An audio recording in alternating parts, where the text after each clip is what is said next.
The city had been reduced to rubble, yet no conventional attack could explain its state.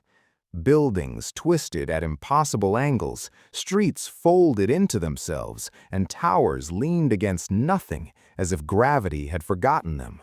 Fires burned without consuming, metal beams jutted from concrete like the skeletons of some impossible creature, and the air itself shimmered faintly, charged with energies that no sensor could detect. The devastation was absolute, complete, and utterly inexplicable. The streets were silent, except for the faint groan of twisted metal settling under its own weight, and the occasional flutter of debris caught in the wind. Even the wind seemed reluctant to stir too violently, as though the world itself hesitated in the presence of something it could not comprehend. Amid this ruin, a single figure sat. Saitama was entirely untouched. His posture was casual, almost leisurely, as though the collapse of an entire city were irrelevant. In his hands he held a simple container of preserved noodles. With deliberate care, he lifted the fork, ate, and set it down again. Every movement was ordinary, mundane even, and yet it stood in stark contrast to the chaos surrounding him. The golden yellow of his suit was almost surreal against the blackened concrete and shattered steel, catching the faint light filtering through dust-choked clouds above. Imperial scouts approached cautiously. Guardsmen, disciplined and wary, raised their weapons and swept the area with augurs and auspex readings.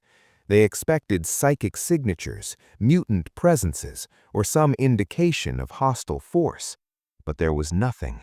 Saitama did not react. He did not stand, flee, attack, or even acknowledge their presence.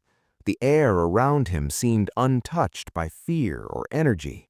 It was as though he existed in a separate layer of reality, a calm nucleus within a collapsing world. Even the most seasoned of the Imperial guards felt unease crawl along their spines, a sensation beyond fear, a recognition that this presence was not meant to be understood, only observed. Drones circled overhead, capturing imagery for review. Thermal and kinetic sensors returned human-level readings, but no more. Nothing about him registered as extraordinary, except that the city around him had been annihilated, and he remained unharmed. Analysts would later describe this as a paradox, a being of zero observable power existing at the heart of absolute destruction. No weapons had fired recently, no psychic outbursts had scarred the ground, yet walls had collapsed, metal had bent, and yet he remained seated, calm, indifferent. Saitama ate his noodles slowly, with no urgency. Each forkful was deliberate, almost ceremonial. The absurdity of it became the first sign of what would make him notorious. In a galaxy defined by endless war, ambition, and suffering, here was a man who ignored all stakes. He had no mission, no desire, no threat, just a container of noodles and the quiet monotony of consumption. He chewed slowly, pausing to observe the ruined horizon, but his expression betrayed nothing, not curiosity, not fear, not even interest. The galaxy could implode around him, and he would not flinch. Observers began to catalog him cautiously. Mutant, one suggested, voice heavy with uncertainty. Psyker, ventured another. Weapon, someone else asked. No classification fit. Saitama refused every category the Imperium could apply. He was unclassifiable, an enigma that mocked centuries of doctrine. The analysts wrote and deleted notes in quick succession, uncertain whether documenting their observations was an act of study or a test of sanity. The air around him remained unnervingly still. Dust rose from collapsed walls in slow spirals, but never settled on him. Fires flickered at the edges of the plaza without casting heat toward him. Clouds above fragmented, their jagged formations catching light in eerie patterns, yet Saitama remained unaffected. Nature, machines, and reality itself seemed to yield in his presence without recognition. Even the faintest whisper of air carried a strange clarity, a hush that made every observer hold their breath involuntarily. Animals, too, hesitated near him. A stray dog crossed the rubble, paused, sniffed the air, and retreated without incident.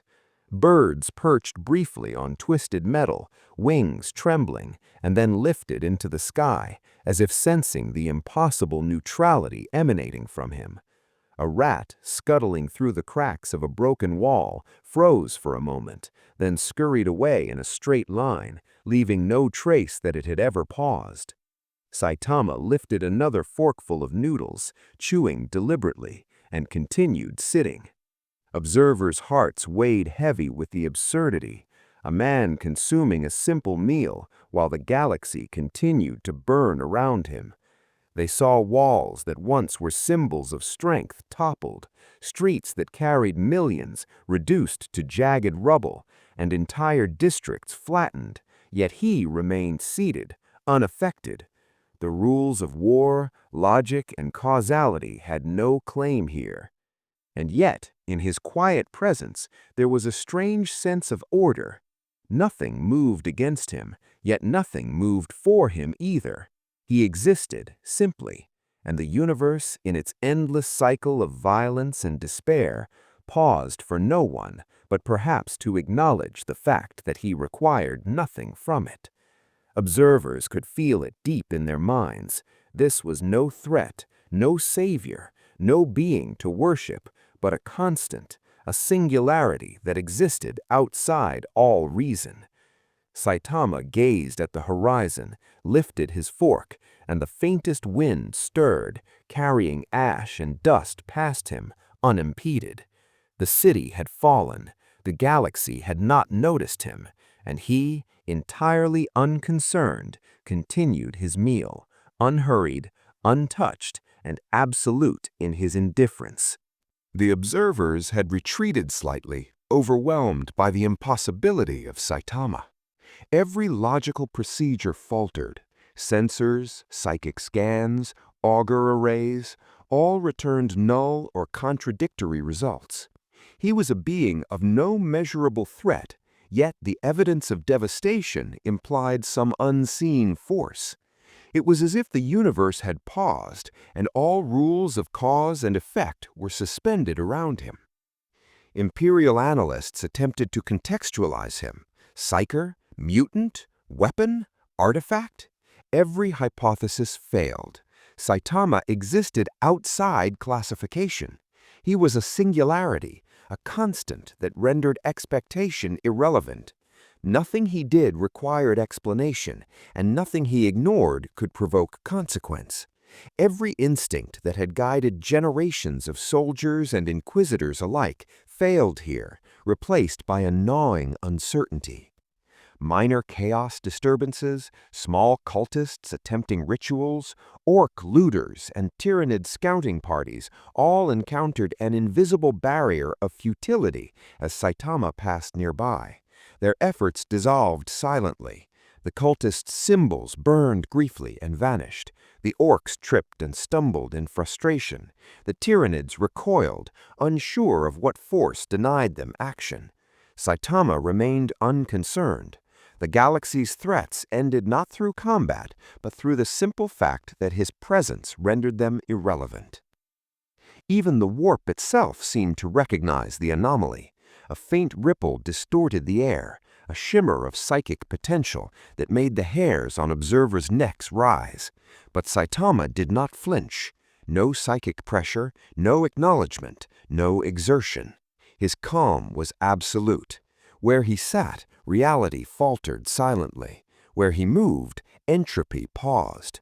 It was not victory. It was neutrality so complete that it resembled omnipotence. He finished the remaining noodles in his container, set it aside on a broken beam, and rose to his feet. His movements were slow, deliberate, and entirely unremarkable, yet every observer felt the weight of impossibility. He walked through the ruins with no effort, no disturbance, no visible exertion. The air itself seemed to yield, a faint vibration of equilibrium that stretched outward from him in concentric waves. The analysts tried to record, to rationalize, to capture him in reports and simulations. Every file ended in uncertainty. Every hypothesis collapsed. Every calculation returned an error. He existed beyond all known parameters, beyond human comprehension, beyond the Imperium's understanding, beyond even the subtle influence of the warp. Saitama was a constant, an anomaly that required nothing and provoked nothing, yet rendered all else meaningless. As he moved toward the edge of the destroyed city, small signs of life reacted. A lone dog, thin and wary, paused, sniffed the air, and scuttled away. Birds took flight from broken beams, leaving the skies quiet but unsettled. Even the dust swirled in unusual patterns, drifting around him but never settling. The absurdity was absolute. A man eating noodles and walking calmly through total devastation while the galaxy continued its endless cycle of war, destruction, and despair. The final note of realization came in the logs of the distant observing analysts. He is unclassifiable. He is beyond comprehension. He is indifference made manifest. That single statement became the only reliable fact in all the reports. Everything else, the destruction, the warp disturbances, the minor skirmishes, was context for his calm. Nothing else mattered. Saitama paused on a broken street, looking out over the ruins. Fires burned weakly, smoke drifted in heavy gray ribbons, and the remnants of battle lay scattered like toys abandoned by careless gods. He inhaled slowly, indifferent to the stench of ash, metal, and decay. Then, without hurry, he continued walking. The observers, silent and overwhelmed, understood at last. Saitama had arrived, the city had fallen, and the galaxy, vast, violent, and infinite, remained oblivious to him. And so he passed through the ruins, quiet, untouchable, and absolute, leaving nothing in his wake but the impossible weight of indifference. Saitama moved through the skeletal remains of the city with unhurried certainty. Each step was deliberate, as though time itself had slowed to accommodate him. The streets were jagged, strewn with debris from battles that had left no witnesses. Twisted metal, shattered stone, and the remnants of burned-out vehicles littered the pavement.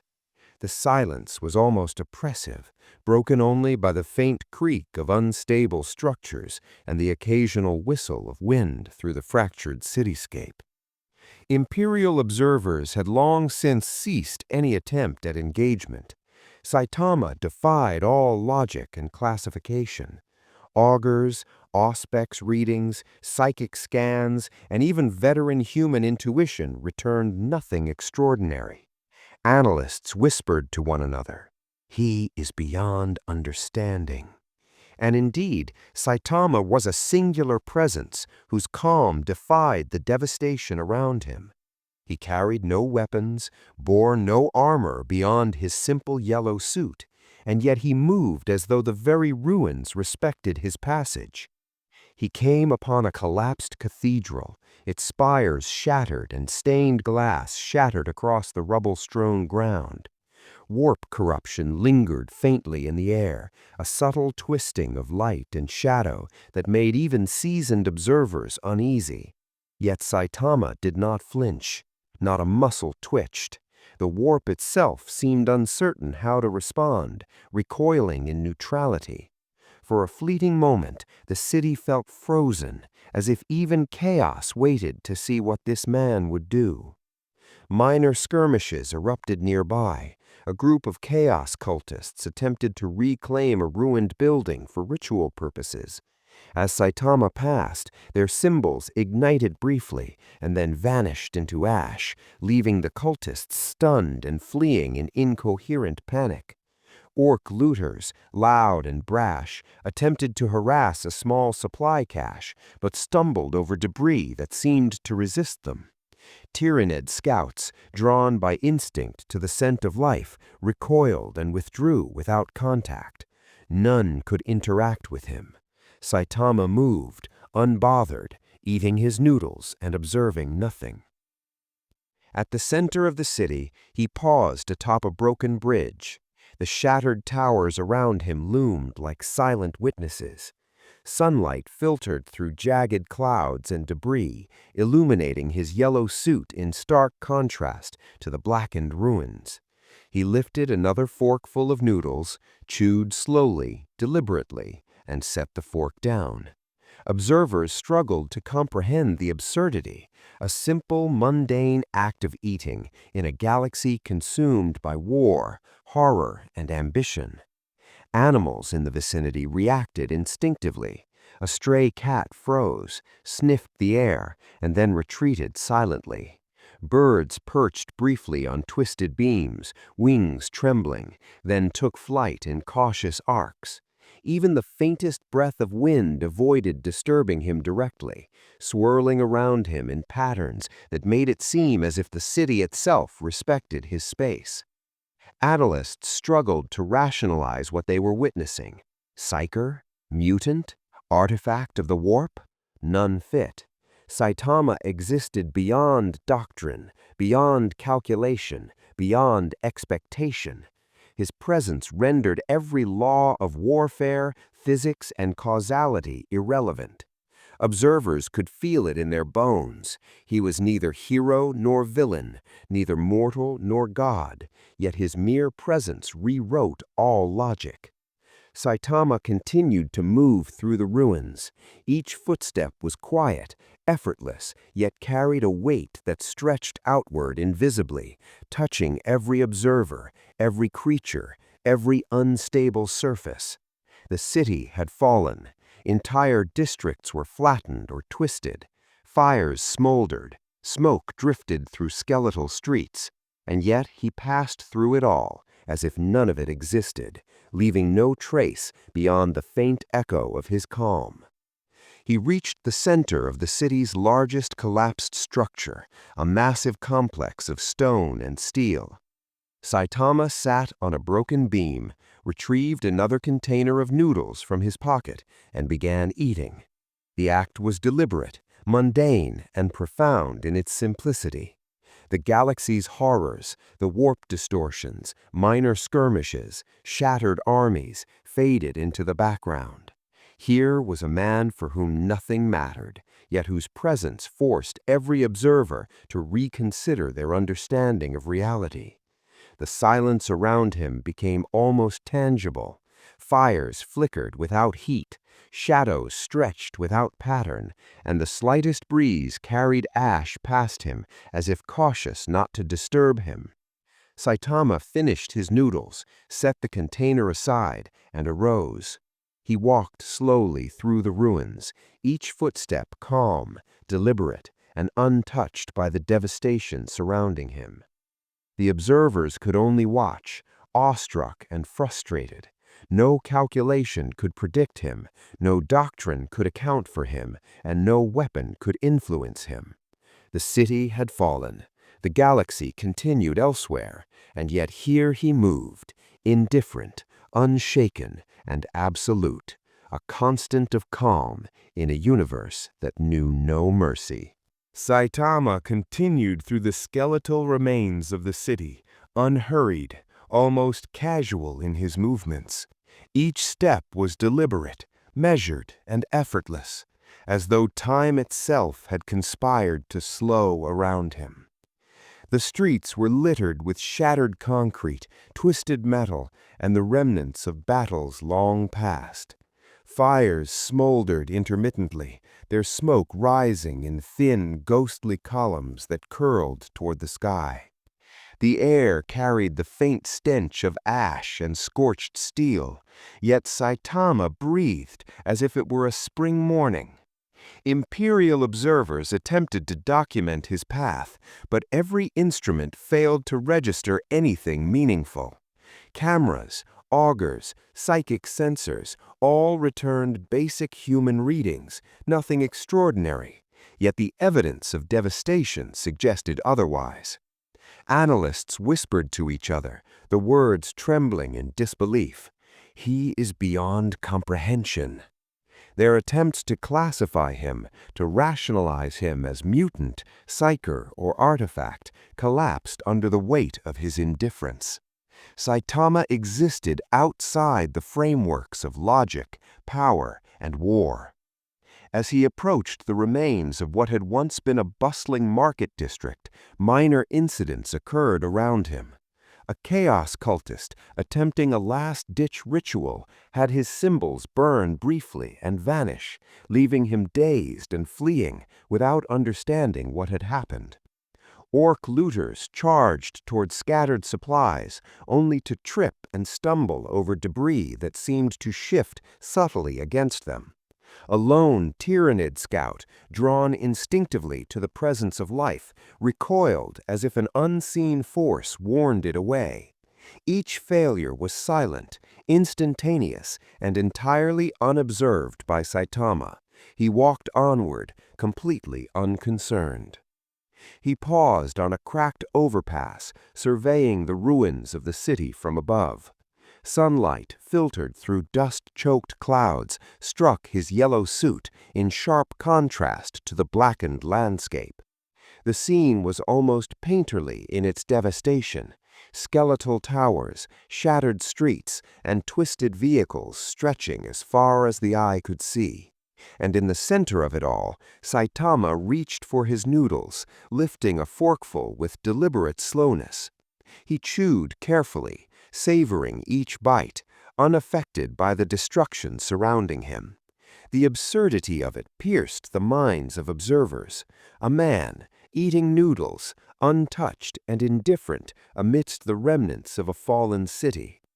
Small signs of life behaved unusually in his presence. A stray dog paused, sniffed the air, and vanished into the ruins. Birds perched cautiously on fractured beams before taking flight in silent arcs. Even the wind seemed to bend subtly, moving ash and debris around him rather than through him. Saitama's indifference reshaped the environment without exertion, nullifying expectation and consequence alike. Observers attempted to theorize once more.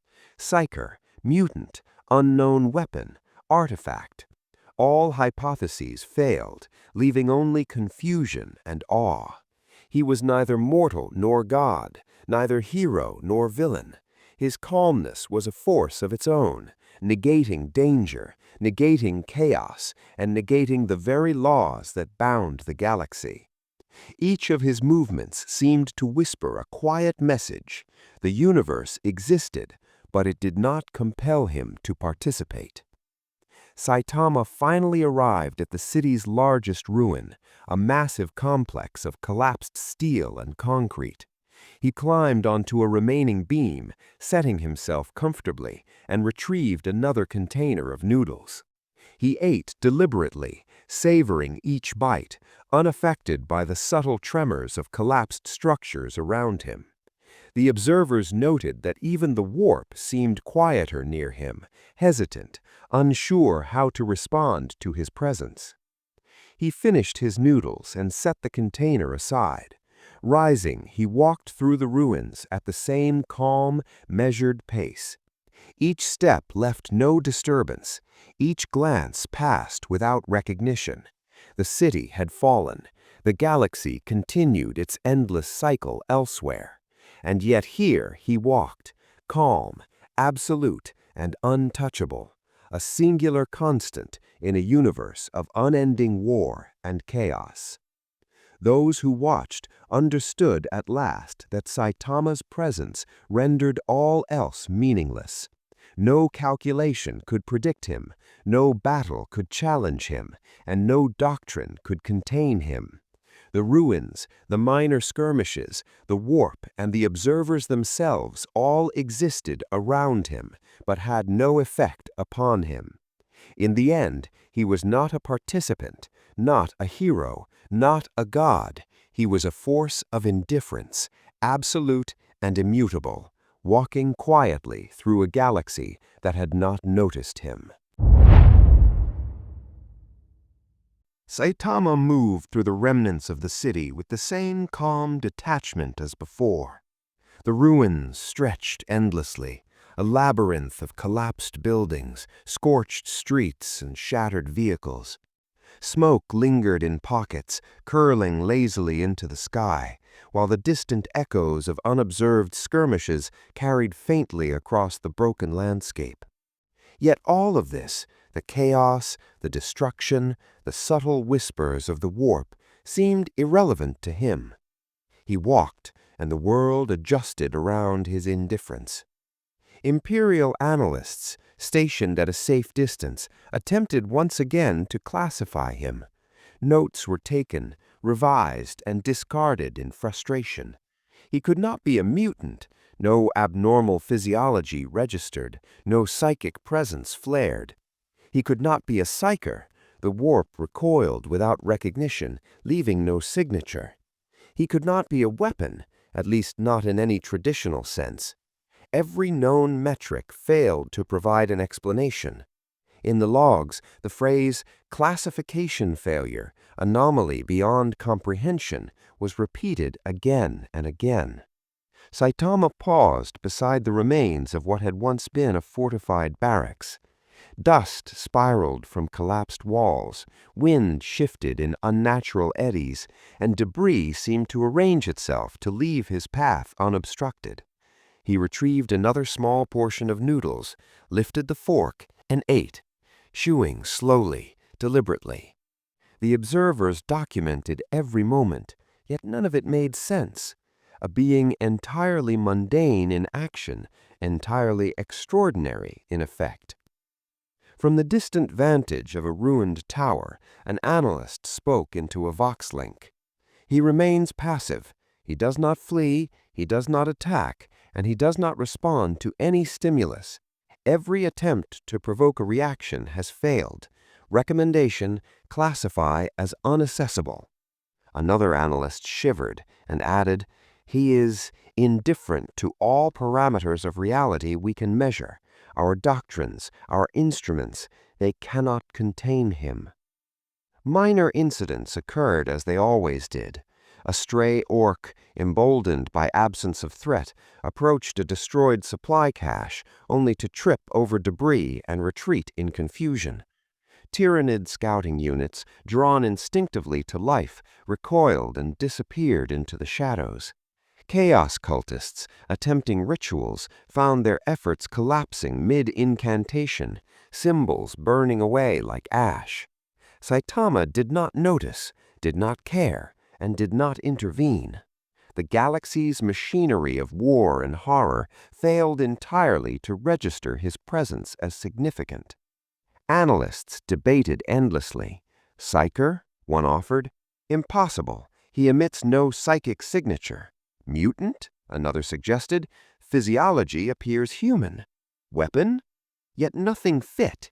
Every category failed. He was not a threat, not an agent, not even a participant.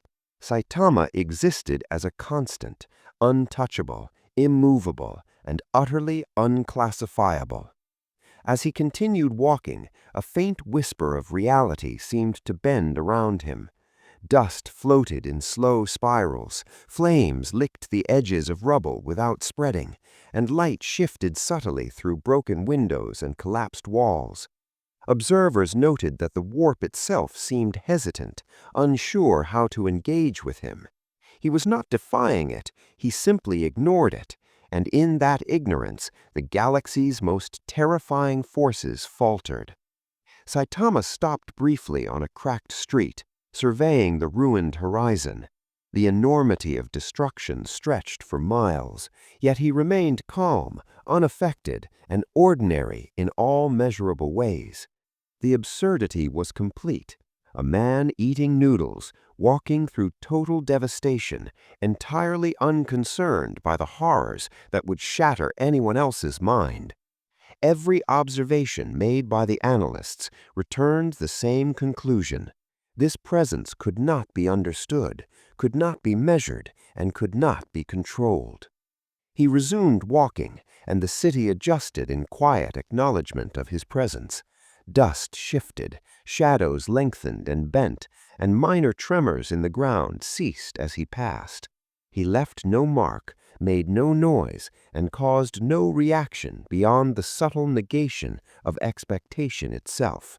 The galaxy had produced an anomaly, and that anomaly required nothing of it.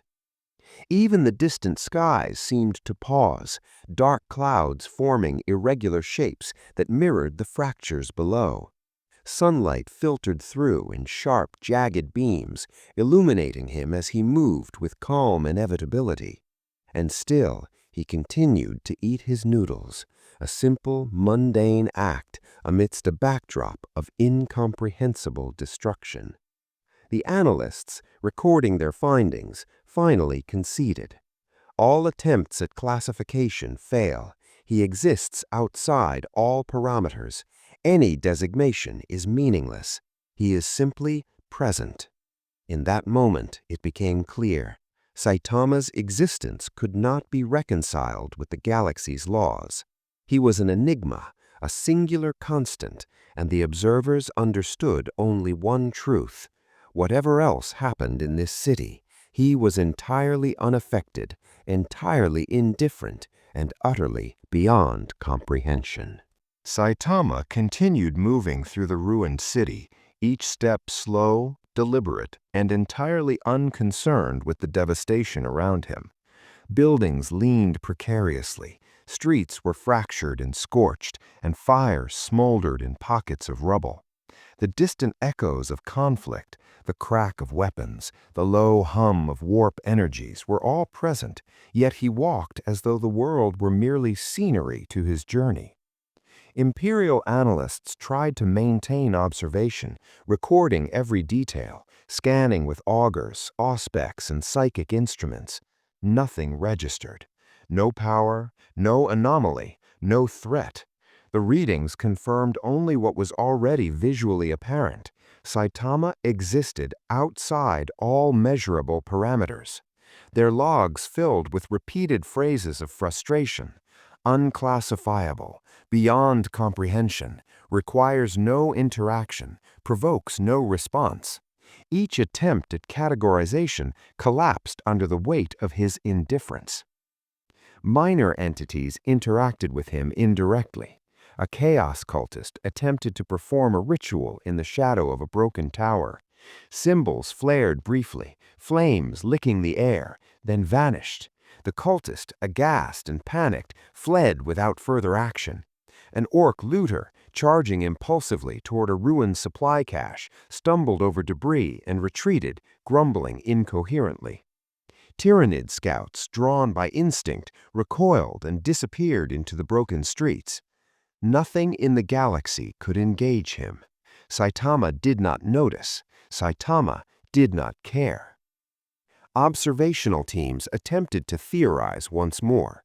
Psyker, suggested one, voice trembling. Impossible. No psychic signature, no disturbance in the warp. Mutant, proposed another. Physiology entirely human. Weapon, offered a third. Nothing fit. No doctrine, no historical precedent, no instrument could explain him. He was a constant, a neutral presence that nullified consequence and expectation simply by existing. Saitama paused briefly on a collapsed bridge, surveying the shattered horizon. Sunlight filtered through jagged clouds, illuminating the ruins in harsh, uneven light. He lifted another forkful of noodles and ate, slowly, deliberately, without regard for the city crumbling around him. Observers felt their comprehension strain. A simple act of eating food had become an absurdly profound demonstration of his indifference. In a galaxy defined by endless war and suffering, here was a being whose needs were minimal, whose influence was unknowable, and whose presence rendered all else irrelevant.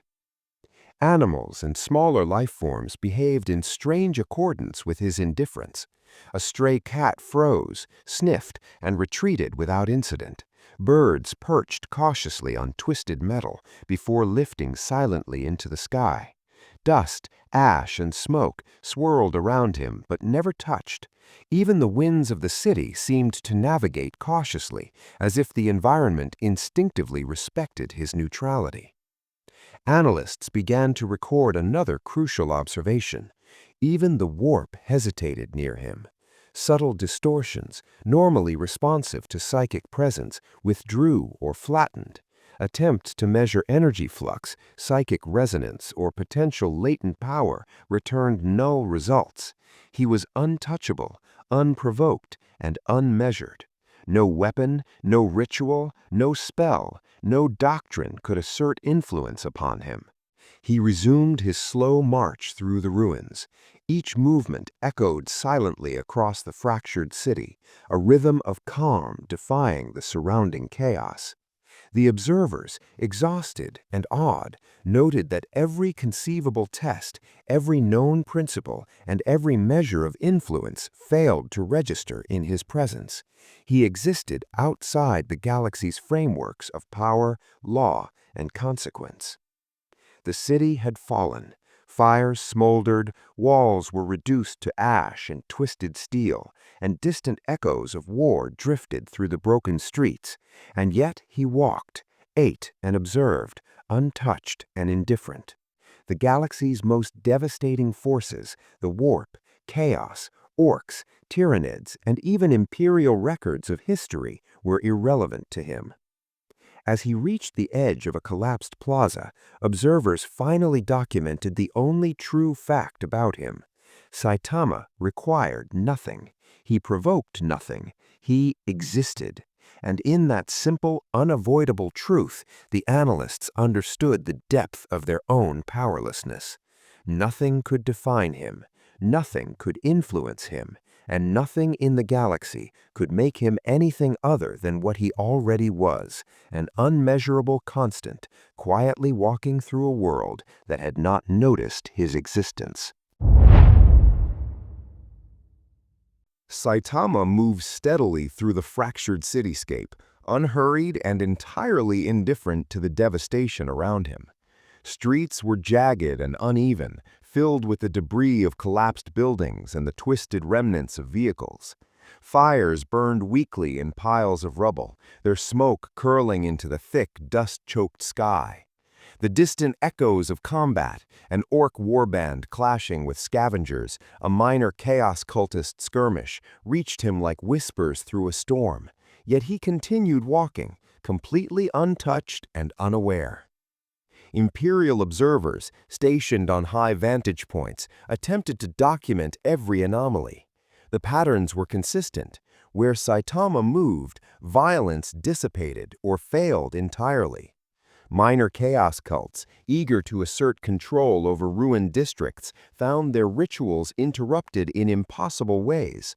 Symbols burned, smoke dissipated instantly, and offerings vanished before they could take effect. No one could explain it. No one could measure it. Saitama continued eating his noodles, a simple, mundane act, oblivious to the forces of war collapsing around him. Orc looters, fierce in their chaotic enthusiasm, stumbled over debris as though an invisible hand obstructed them. A small Tyranid scouting group approached, its instincts driving it toward perceived prey, but Saitama's mere presence caused hesitation. They pulled back into the shadows without contact, leaving the observers in awe and disbelief. In a galaxy defined by constant slaughter, he was untouchable, yet he offered no resistance or aggression. He existed as an anomaly of calm amid relentless violence. The ruined buildings seemed to adjust around him. Steel beams groaned but avoided falling where he walked. Fires licked at debris yet did not consume him, nor did they spread further. Dust swirled lazily, creating faint spirals around his legs, but never settled upon him. Even the smallest creatures, rats, stray cats, birds, avoided him instinctively, though he offered them no threat, no gesture, and no acknowledgement. Analysts attempted new hypotheses. Is he a null? One whispered. Impossible. The warp reacts to him, but not with fear, nor aggression, nor any measurable effect. Could he be an artifact? Another proposed. No, nothing about him can be interacted with. He consumes, he walks, he exists. That is all. All classifications failed. Every doctrine was insufficient. Saitama could not be catalogued, contained, or explained. Even the air seemed to bend around him subtly. Wind currents avoided him, twisting slightly to pass without contact. Shadows shifted as though acknowledging his presence, creating patterns that seemed unnatural, yet calming. The observers felt their own senses stretch and strain under the weight of his indifference. It was not hostility, it was not protection, it was simply a quiet, absolute neutrality that made violence itself falter. As he walked through the central plaza, a minor engagement erupted between scavenger humans and a small band of chaos cultists. Spells flared, weapons clanged, and the air shimmered with energy. But as Saitama passed, the clash ended abruptly.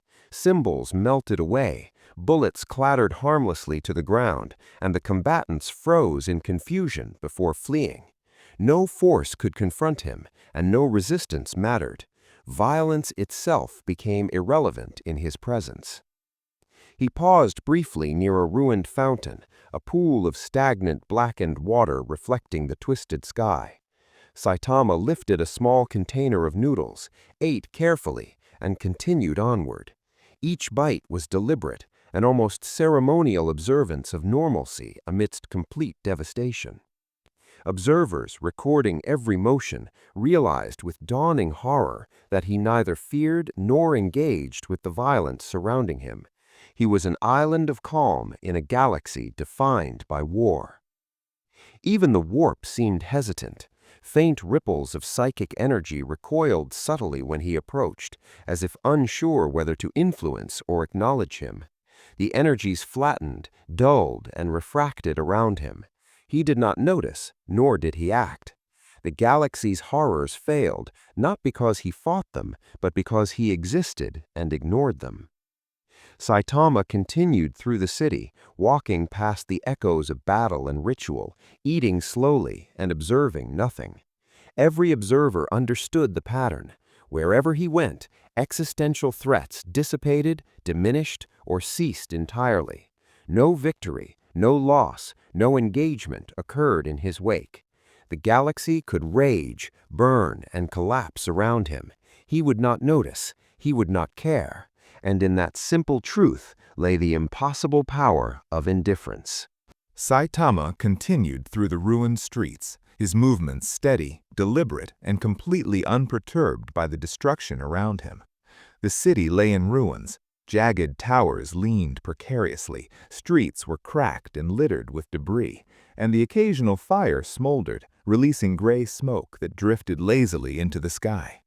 The distant echoes of battle, the clash of orc weapons, the whispered rituals of chaos cultists, and the faint skittering of Tyrannid scouts reached him like faint, irrelevant murmurs. Yet he walked on, unfazed and entirely indifferent.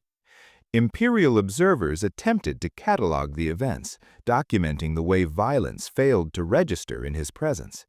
Chaos cultists found their spells unraveling mid-chant, symbols burning away into ash before completing any effect.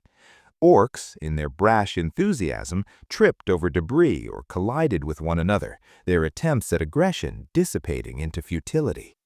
Tyrannid units, driven by instinct, hesitated, then withdrew silently into the shadows.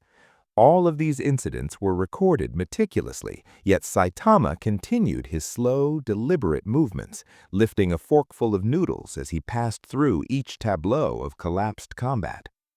The environment itself responded subtly to his presence. Dust rose in faint spirals, settling around him without touching. Faint winds twisted around his frame, diverting from him as if respecting an invisible boundary. Fires licked at the edges of rubble, burning weakly and failing to spread, as if even the element of destruction paused in deference.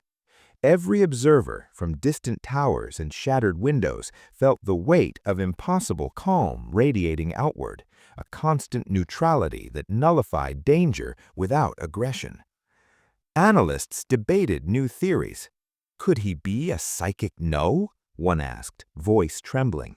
No detectable signature, yet his presence alters the environment, suppressing violence and ritual. Artifact? One whispered.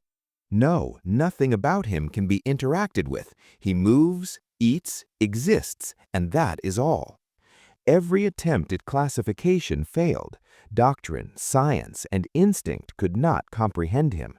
Saitama defied all known rules, existing as a constant that refused interpretation. A small engagement unfolded in a narrow alley.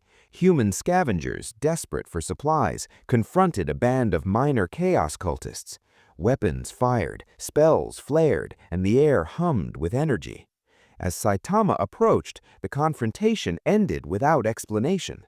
Bullets clattered harmlessly to the ground, spells fizzled and vanished, and the combatants froze, then fled in confusion. He had not moved with intent, had not touched anyone, yet their conflict dissolved before him. Violence, the very essence of the galaxy's nature, failed to exist in his wake. He paused atop a fractured overpass, surveying the ruined streets below. Broken vehicles, twisted metal, and crumbled stone stretched as far as the eye could see. A faint wind stirred ash and dust, moving around him rather than upon him. He lifted a container of noodles, ate deliberately, and continued onward. Every bite was a silent act of normalcy amid total devastation. Observers recording the scene in stunned silence realized the truth. Saitama's power was not in action, not in combat, but in the utter absence of response. He needed nothing, provoked nothing, and yet his presence negated violence itself. Even the warp seemed hesitant in his vicinity. Subtle psychic ripples flattened, shimmered, and diverted as if unsure how to respond. His indifference rendered the galaxy's most chaotic forces inert, not through struggle, but simply through existence. Orcs brawled ineffectually, cultists' rituals dissolved, Tyranid scouts withdrew, and minor disturbances were neutralized before they could manifest. The observers understood. He was untouchable, unmeasured, and unprovoked. He existed as a singular constant in a universe of ceaseless conflict. Saitama continued his path through the ruins.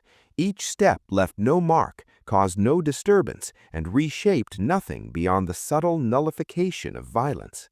Fires continued to burn weakly, buildings teetered but did not fall upon him, and the wind whispered around him. Minor creatures, rats, birds, cats, moved cautiously near him but kept their distance. He remained calm, deliberate, and entirely indifferent, a man in yellow amid total devastation, reshaping the consequences of violence simply by being present. Observers finally recorded a single immutable fact. Wherever Saitama moved, conflict ceased. Not through force, not through intervention, but through the absolute neutrality of his existence. The galaxy could rage, burn, and collapse around him, and he would remain unaffected, unconcerned, and absolute. He walked through the ruins, ate his noodles with methodical calm, and left behind a quiet testament. Violence mattered not in the presence of the unmeasurable, the indifferent, the constant that was Saitama. The galaxy had begun to notice a strange consistency wherever Saitama traveled. Ruined cities, collapsed fortresses, and battlefields littered the stars. Yet in each place, a singular, inexplicable pattern emerged. Minor threats, chaos cultists, orc warbands, tyrannid scouts, vanished or failed without intervention. Disasters ceased spontaneously. Weapons misfired, rituals collapsed, and ambushes dissolved before they could occur. Observers, stationed far above and below, began to recognize the unsettling rhythm. His presence altered outcomes without intent, a neutral force rewriting the natural order. Saitama walked through a shattered industrial district, untouched by the fires and collapses around him. The skeletal remains of factories loomed, smoke curling lazily from furnaces long dead.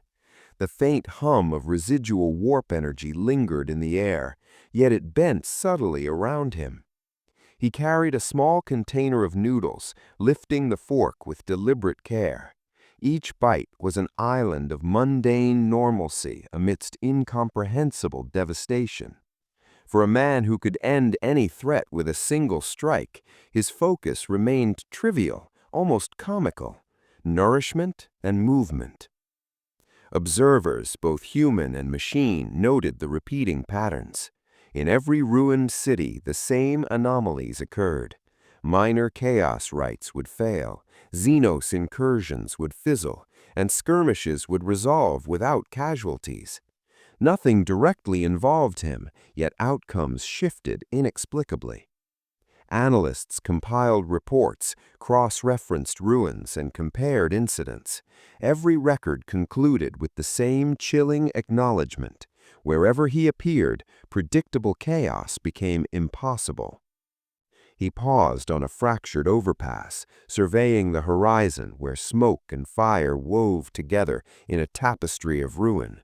His yellow suit, bright and unassuming, contrasted starkly with the blackened steel and shattered concrete. The act of eating noodles, simple and deliberate, was repeated as a constant motif in these observations. The galaxy's violence seemed to follow an invisible rule. Saitama existed, and the mechanics of destruction faltered, failed, or diverted entirely. It was not intervention, it was neutrality made manifest. Even minor wildlife reflected the pattern. Stray animals hesitated near him, then moved away without harm.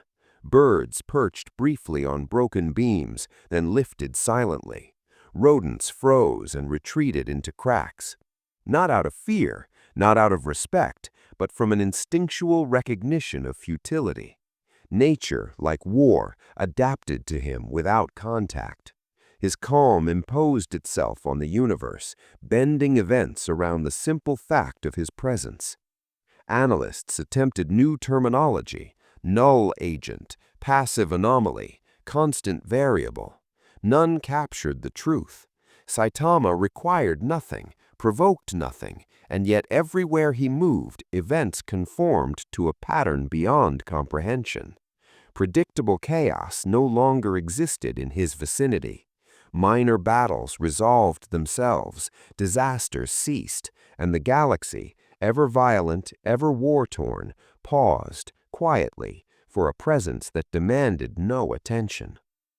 Saitama continued his unhurried walk, weaving through collapsed streets and tilted towers. The air vibrated faintly, almost imperceptibly, with residual energy that observers could not quantify. He paused to observe nothing in particular, lifting another forkful of noodles. Each chew, deliberate and calm, punctuated the strange realization forming in the minds of those watching. Patterns in the galaxy were aligning around him, not by design, not by force, but by sheer neutrality and indifference. The most seasoned Imperial analysts whispered among themselves, "He does not act, yet outcomes adjust. He does not fight, yet threats dissolve. He is the axis upon which these patterns pivot." The idea was unsettling, almost unbearable in its implication. A man so ordinary in demeanor, yet so extraordinary in effect, that the galaxy itself was compelled to bend around him. Minor incidents continued to reinforce the observation. An orc patrol charging a ruined warehouse, tripped over shifting rubble, skittered and scattered without achieving anything. A chaos cultist rite aimed at summoning demonic presence collapsed in flickering embers, leaving the participant fleeing in panic. Tyrannid scouts drew near, only to recoil, their instincts frustrated without explanation. Saitama neither noticed nor intervened. The galaxy failed, not against him, but around him. As he walked toward the outskirts of the industrial district, he paused briefly to sip water from a small container, then continued. The horizon stretched endlessly, ruined and burning, yet he moved as a constant, a quiet fulcrum around which disorder bent and folded. Observers understood with increasing dread and awe that wherever Saitama traveled, the galaxy's violence obeyed a new, invisible law. It was not war, not justice, not power. It was neutral indifference reshaping the cosmos. In the quiet moments between ruined structures and flickering fires, the pattern solidified. Analysts recording every event realized Saitama's path was a constant, and every irregularity, every instance of dissipated violence confirmed it. This was not luck, not intervention, and not chaos. It was a new order emerging silently, dictated by the simple, unmeasured existence of the man in yellow. Saitama continued through the ruins with his usual calm, unhurried pace. The shattered streets, twisted metal, and crumbling buildings stretched endlessly before him, a labyrinth of destruction. Fires flickered weakly in the debris, smoke drifting lazily upward, and faint echoes of distant skirmishes, orc clashes, chaos cultist rituals, and tyrannid scouting reached him like distant whispers. Yet he moved as though the galaxy's violence were background noise, entirely irrelevant to his existence. Observers stationed on high vantage points documented the patterns that emerged wherever he traveled. Small skirmishes dissolved spontaneously, ambushes failed before they could begin, and minor disasters corrected themselves without intervention. The more they watched, the clearer the rhythm became. Saitama's presence alone dictated outcomes, not by action, but by passive neutrality.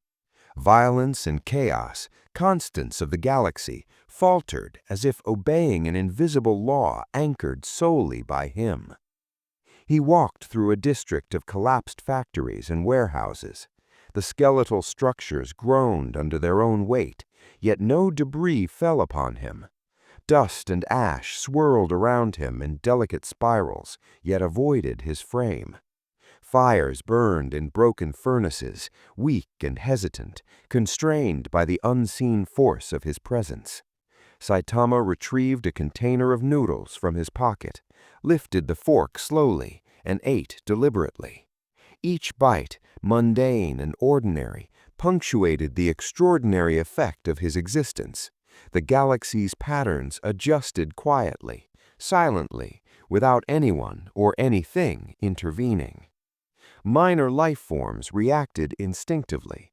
A stray dog paused, sniffed the air, and disappeared among the ruins.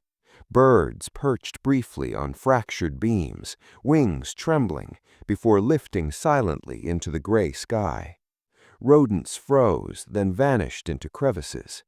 The instinctive withdrawal of these creatures was not fear or respect, but an unspoken acknowledgement of futility.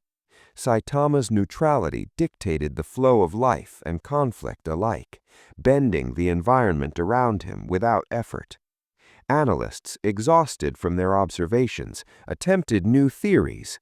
"Is he a psychic null?" one asked. "Impossible," another replied. "No psychic signature, yet the warp itself hesitates in his presence." Could he be an artifact? No, nothing can interact with him. He exists, and the universe conforms around that existence. Each suggestion faltered, leaving only frustration and awe. Saitama remained entirely unmeasured, unprovoked, and unclassifiable. A small engagement erupted in a narrow alley. Human scavengers, desperate for supplies, confronted a band of chaos cultists attempting a minor summoning. Weapons fired, spells flared, and the air shimmered with residual psychic energy. As Saitama walked past, the confrontation ended abruptly. Bullets clattered harmlessly to the ground, ritual flames fizzled into nothing, and combatants froze in disbelief before fleeing. He had not moved with intent, had not touched anyone, yet the fight dissolved. Violence itself, the backbone of the galaxy, was rendered irrelevant by his mere presence. Saitama paused atop a collapsed rooftop, observing the ruined streets below. Sunlight filtered through dust and ash, illuminating the twisted cityscape. He lifted another forkful of noodles, ate deliberately, and continued onward. Observers felt their understanding strain under the weight of his neutrality. Here was a man whose actions, or lack thereof, redefined patterns of conflict without effort or intent. The galaxy bent itself to his indifference, and the realization was chilling. Even the warp exhibited strange behavior near him. Ripples of psychic energy flattened and refracted, hesitating as if unsure how to engage. Minor chaos manifestations faded before materializing. Orc warbands scattered without cause, and Tyranid scouts withdrew instinctively. He did not notice or intervene. The galaxy's most dangerous forces failed, not against him, but around him. As he walked toward the outskirts of the industrial district, Saitama's calm persisted. The fires flickered, the debris shifted gently, and the ruins seemed to yield to his presence. Small animals navigated cautiously around him, and even the air itself appeared to bend subtly, forming invisible paths that avoided interference. He walked, ate, and existed, unbothered, untouched, and absolute. Observers, recording their notes, finally acknowledged a single immutable truth. Wherever Saitama traveled, patterns emerged that should not exist. Violence faltered, chaos receded, and outcomes adjusted without action or influence. It was neither power nor strategy nor intent. It was neutral existence dictating reality. And as he continued onward, the galaxy itself began to obey a new law, silent and unacknowledged, anchored solely by the calm, indifferent presence of Saitama. The ruins of the city stretched outward, a fractured testament to war and despair. Smoke lingered like a shroud, ash drifted lazily through fractured streets, and distant echoes of conflict whispered across the broken landscape. Yet the true disturbance had nothing to do with mortal combat. At the heart of a shattered square, a small band of chaos cultists worked tirelessly to summon a presence from the warp, an entity of incomprehensible malice meant to tear open reality and feed on the souls of the living. Saitama walked through the ruins with his usual calm, methodical pace. His yellow suit gleamed faintly beneath the muted light filtering through the clouds of smoke and ash. Every step he took was deliberate, yet effortless. He carried a small container of noodles, eating slowly, with a focus that contrasted sharply with the escalating chaos around him. Observers, both human and machine, recorded each motion, their instruments struggling to measure the cosmic energies in play. The warp itself reacted, subtle tremors of energy radiating outward, twisting and fluctuating with each ritualistic chant.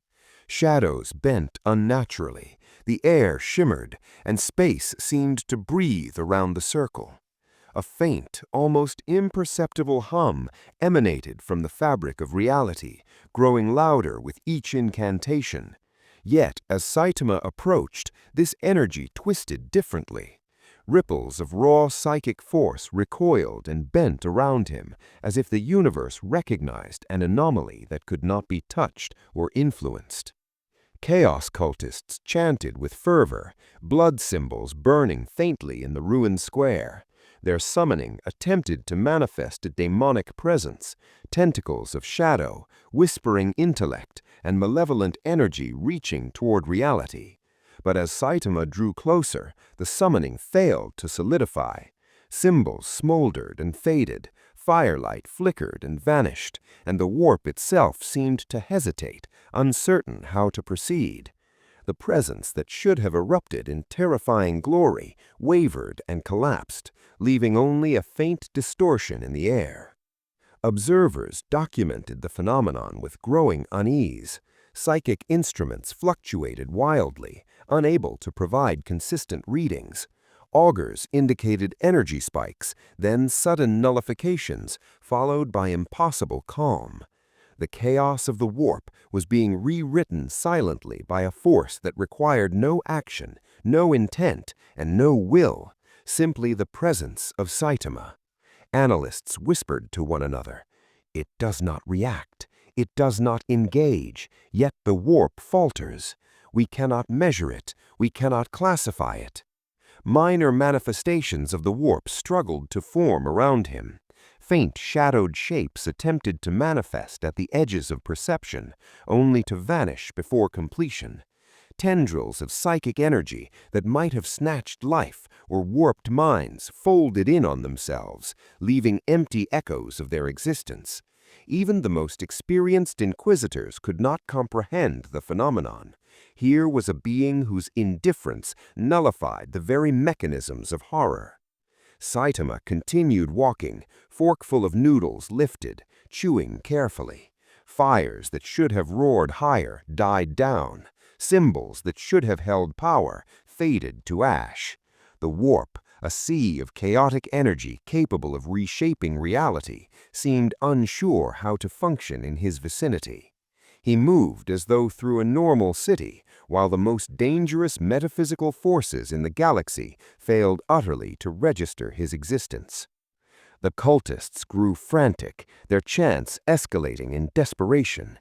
Each failed incantation was more unstable than the last, the raw power of the warp flickering erratically.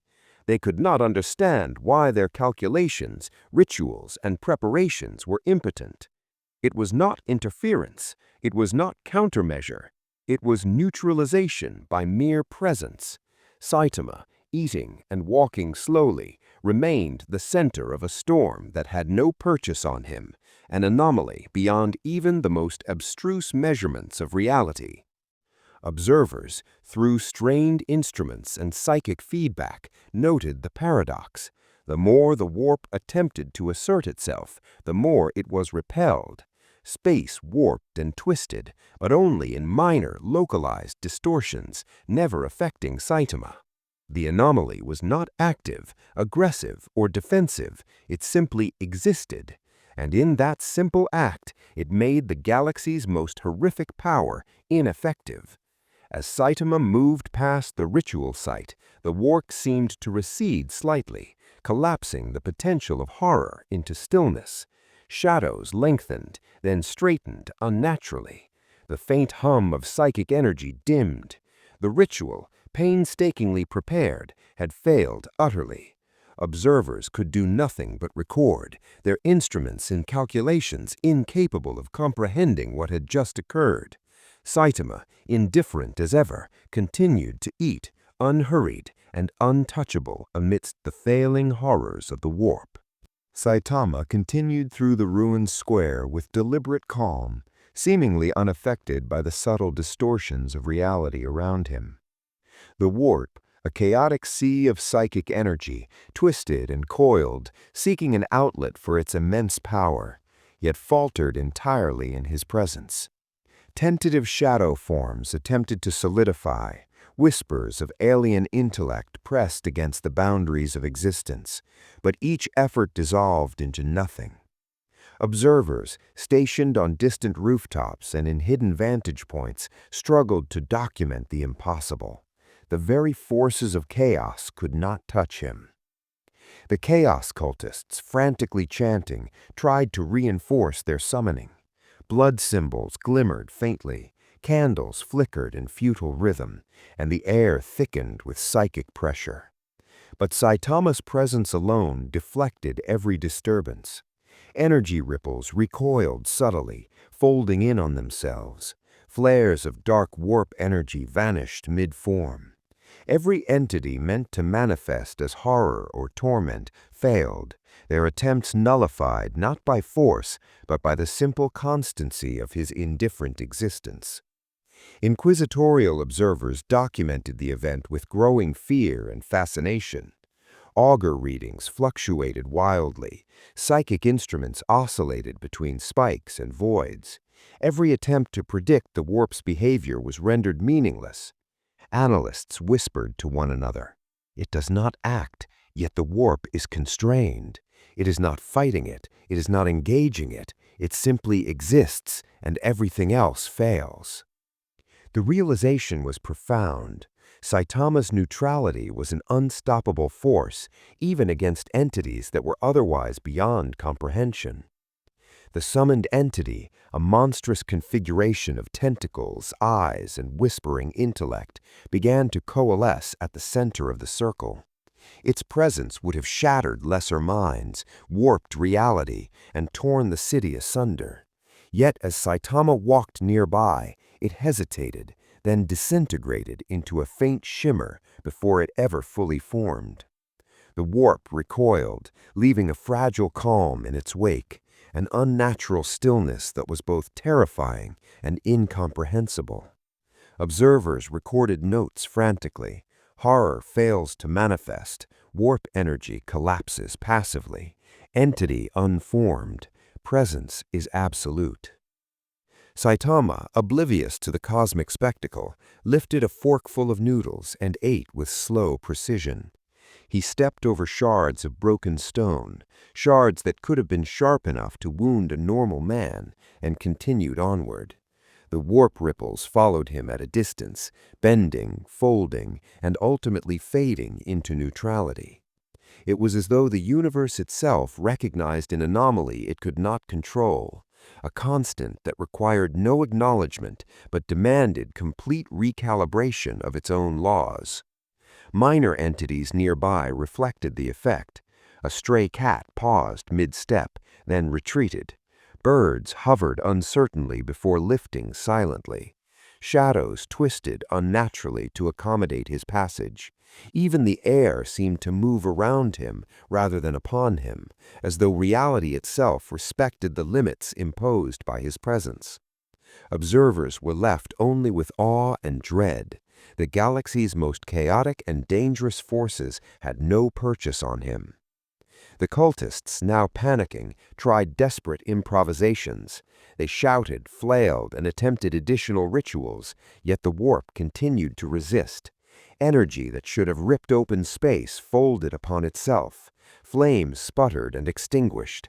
Psychic echoes vanished before reaching full intensity. Every calculated effort failed. Saitama did not act. Saitama did not engage. He existed, and that existence was enough to render terror impotent. As he left the ruined square, the warp disturbances diminished completely. Tentative shadows of summoned horrors dissipated, leaving behind only a faint quiver in the air. Energy readings flattened, psychic fluctuations ceased, and the city, though still ruined, entered a strange calm. Observers could only record the impossible. The most potent forces of chaos, capable of tearing worlds apart, were nullified entirely by Saitama's presence, and yet he remained utterly ordinary in action. Saitama continued walking through the fractured streets, fork raised, noodles in hand, as if nothing had occurred. The warp, the ritual, the nascent horrors, everything had failed without him moving an inch in aggression or intent. Observers noted a single terrifying truth.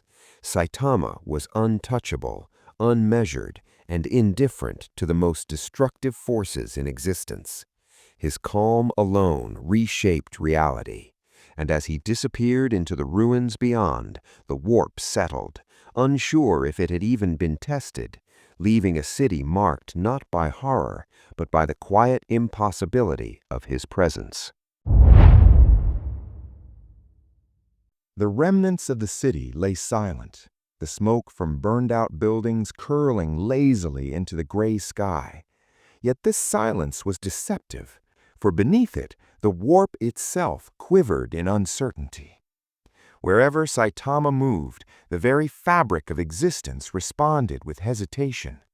The cosmic forces that thrived on fear, despair, and rage, the entities of the warp, attempted to assert themselves, probing reality for a foothold. But as he walked, fork lifted and noodles in hand, these attempts dissolved before they could take shape. Observers, stationed in hidden vantage points and recording instruments, noted every anomaly. A small demonic incursion, projected from a distant ritual, attempted to manifest in the city's remains. Shadowed limbs and whispering intelligences reached for the world, promising terror and carnage. Yet the instant they approached Saitama, they faltered. Tendrils of warp energy folded in on themselves. Whispers of malice echoed into emptiness, and the entity's form wavered as though it had encountered an insurmountable barrier. The bald man in yellow, Saitama, remained indifferent, his focus entirely mundane. He stepped over twisted rubble, navigated fallen beams with effortless precision, and lifted another bite of noodles with the same deliberate calm that had characterized his journey since the first appearance. He did not glance at the failing horrors. He did not acknowledge the entities that should have caused despair or death. His presence alone nullified the intended effect of their existence. Elsewhere, minor warp echoes attempted to ripple through the city. They stirred shadows, bent the air, and warped faint lines of light. Buildings trembled subtly, and dust rose in irregular spirals, as if acknowledging a force they could not understand. Yet when Saitama passed, these distortions flattened immediately, leaving reality unnervingly intact. The warp, which should have reshaped matter and consciousness alike, recoiled without resistance. Observers scribbled frantic notes. No entity manifests, horror fails, presence is absolute. Small creatures, too, reflected the abnormality. A rat froze mid-scurry, a bird paused mid-flight, and a stray dog hesitated near a broken wall. Not out of fear or respect, but from instinctive recognition of futility. The universe, both living and spiritual, had begun to accommodate his existence. In every observable dimension, physical, psychic, and metaphysical, Saitama's neutrality dictated the limits of possibility. As Saitama walked past the epicenter of failed horrors, distant chaos cultists noticed the collapse of their summoned terrors. Ritual flames sputtered out, runes dissolved into ash, and whispers of incomprehensible entities vanished into silence. Their panic grew, their chants rose in desperation, but the universe had already adjusted. Horror could not register, not because it was defeated, but because Saitama's simple, indifferent presence rendered it meaningless.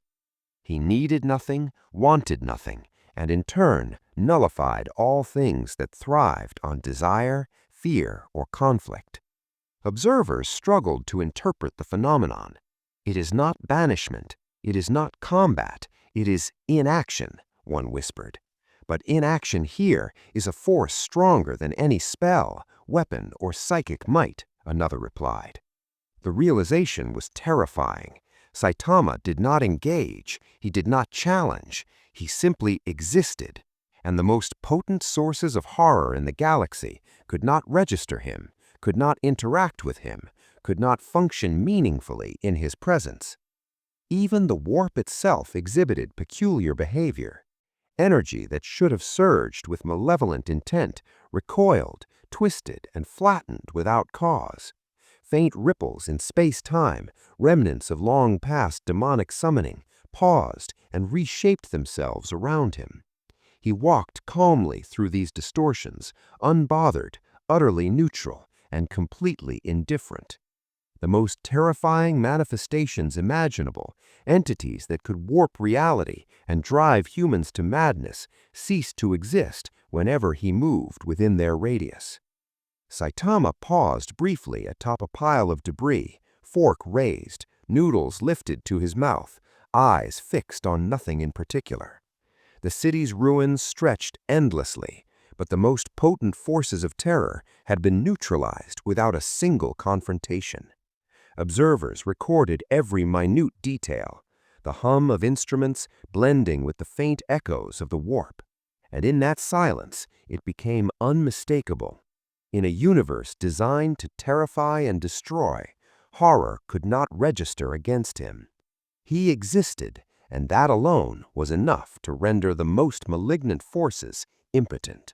Saitama continued his slow, deliberate walk through the fractured cityscape, each step measured, each bite of noodles taken with calm precision. Around him, the warp quivered uneasily, as if unsure how to respond to an anomaly that defied all understanding. Entities of incomprehensible malevolence, designed to strike terror into the hearts of mortals, approached from distant corners of reality, yet each faltered the moment they neared him. They could not form, could not strike, could not impose their will. Observers documented the events with a mix of awe and dread. Faint silhouettes shimmered at the edges of perception, tentacles, eyes, and whispering intelligences that should have crushed minds and torn the city apart, but all attempts to register against Saitama failed. Energy that should have overwhelmed buildings dissipated, shadows that should have consumed alleys retracted, psychic waves that should have induced madness faded into silence, and Saitama, oblivious, moved as though none of it existed. The chaos cultists responsible for the emerging horrors reacted with panic. Their chanting intensified, runes glowed brighter, and blood symbols flared in desperate attempts to force the entities into manifestation. Yet their efforts were meaningless. The warp itself recoiled, reshaping the energy around him. Incantations, rituals, and sacrifices, all nullified by the sheer neutrality of his presence. No force of horror could register against him, no matter how carefully designed, calculated, or invoked. Small details emphasized the anomaly. Dust hung frozen for a moment in his path before drifting away. A rat paused mid-scurry, unsure how to navigate around him. A bird hovering over a destroyed building adjusted its flight instinctively, avoiding him entirely. Even reality itself seemed to yield subtly, bending the rules of manifestation and energy to avoid conflict with him. This was not combat, this was not protection, this was a passive reshaping of the universe itself. Saitama lifted another forkful of noodles and ate, entirely unaware of the cosmic turmoil dissolving around him. Observers, recording instruments trembling with psychic feedback, began to understand the horrifying pattern. Entities designed to terrify, destroy, and dominate could not exist in his presence. He provoked nothing, he engaged nothing, yet the most malignant forces in the galaxy were rendered inert. Horror itself had failed to register. The warp, attempting to assert itself, generated subtle tremors in the air. Shadows twisted, light fractured, and energy pulsated in erratic waves. But as Saitama passed, each fluctuation collapsed. The creatures, the daimonic presences, the distortions of reality, all dissolved into faint ripples and then nothing. Observers noted that this was not banishment, not negation, not defense, it was neutralization through existence. Saitama needed nothing, wished nothing, and in turn made everything that thrived on fear irrelevant. Even more astonishing were the secondary effects. The minor incantations of surrounding cultists, the lingering influence of past chaos rituals, and the faint psychic residue from distant battles all faltered in his vicinity. Instruments designed to measure psychic activity recorded sudden voids where energy should have surged. Reality itself seemed to skip beats, adjusting quietly to his presence. Every horror, every threat, every manifestation that depended on attention, reaction, or engagement failed without a single interaction from him. Saitama paused atop a collapsed wall, fork in hand, eyes scanning nothing, ears hearing nothing but the faint hum of wind and ash. The city remained in ruins, yet the malevolent entities that should have filled the air with terror were gone. The warp, shaken and confused, withdrew, leaving only a calm that was unnatural, silent, and absolute. Observers recorded their final notes in stunned silence. The man in yellow had rendered horror itself impotent, not through action, not through strength, not through combat, but through the simple, unmeasured act of existing. And so he continued walking, noodles in hand, through the ruins of the city, leaving behind him a world in which the most terrifying entities of the warp had attempted to manifest and failed completely. Every observer understood, with a mix of fear and awe, that in a universe designed to terrify, destroy, and dominate, horror could not register against him. Saitama existed, and in that existence, the forces of the warp, for all their might, had been rendered irrelevant. Far beyond the ruined city and the failing rituals, in the twisted immensity of the warp, the Chaos Gods observed the anomaly. Their eyes, each a singularity of malevolence, ambition, and hunger, scanned reality for the source of disruption. Tzeentch, the architect of change, twisted probabilities and fates in countless permutations, seeking a path to influence the man known as Saitama. Khorne, the blood god, raged at the absence of fury and battle that should have inflamed him. Nurgle, the plague lord, exhaled decay into the void, only to have it falter against his passive presence. Slaanesh, the prince of excess, coiled desire and temptation into invisible snares, but found nothing to latch onto. Saitama continued his unhurried journey through the remnants of the city, fork raised, noodles lifted to his mouth. He remained oblivious to cosmic scrutiny, unaware that the most powerful entities of the galaxy were attempting to bend, manipulate, or corrupt him. The Chaos Gods, accustomed to shaping events and mortals alike with a mere thought, were confronted with an unprecedented variable, a being entirely indifferent, unprovoked, and unconcerned. From the immensity of the warp, attempts were made. Tzeentch wove subtle changes in probability, aiming for accidents and misfortune to affect him, but every scheme unraveled before manifesting. Khorne sent tendrils of bloodlust and rage into the material universe, hoping to draw out combat and fury, yet Saitama moved as a man taking a calm stroll, leaving no room for wrath to ignite. Nurgle exhaled plagues and decay, but nothing adhered. The air, soil, and stone simply ignored the rot. Slaanesh whispered temptation and indulgence, yet he responded only with quiet monotony, focused on mundane action. Observers, both imperial and rogue psychers attempting to comprehend these events, documented the struggle with increasing awe. Instruments measured surges in warp energy only to see them collapse silently. Probabilities shifted, then returned to balance. Entities of unfathomable malevolence who had centuries of influence and countless worshippers found themselves impotent against the simple, unwavering existence of Saitama. It was not defiance or rebellion, it was neutrality, manifest as a force beyond comprehension. The Chaos Gods attempted direct action. Shadows from the warp elongated, coiled, and reached for him. Psychic screams and whispers clawed at the minds of nearby observers. Yet the man in yellow, Saitama, continued to walk, each step measured, each bite of noodles deliberate, entirely unconcerned. Every tendril of influence faltered, every whisper of corruption dissolved. The fabric of reality adjusted around him, leaving him untouched, unaffected, and wholly irrelevant to their schemes. Even distant mortal cultists, feeling the pull of their gods, could not reach him. Spells misfired, demonic contracts faltered, and ritualized influence returned void. It was as though the universe itself recognized the futility of interference.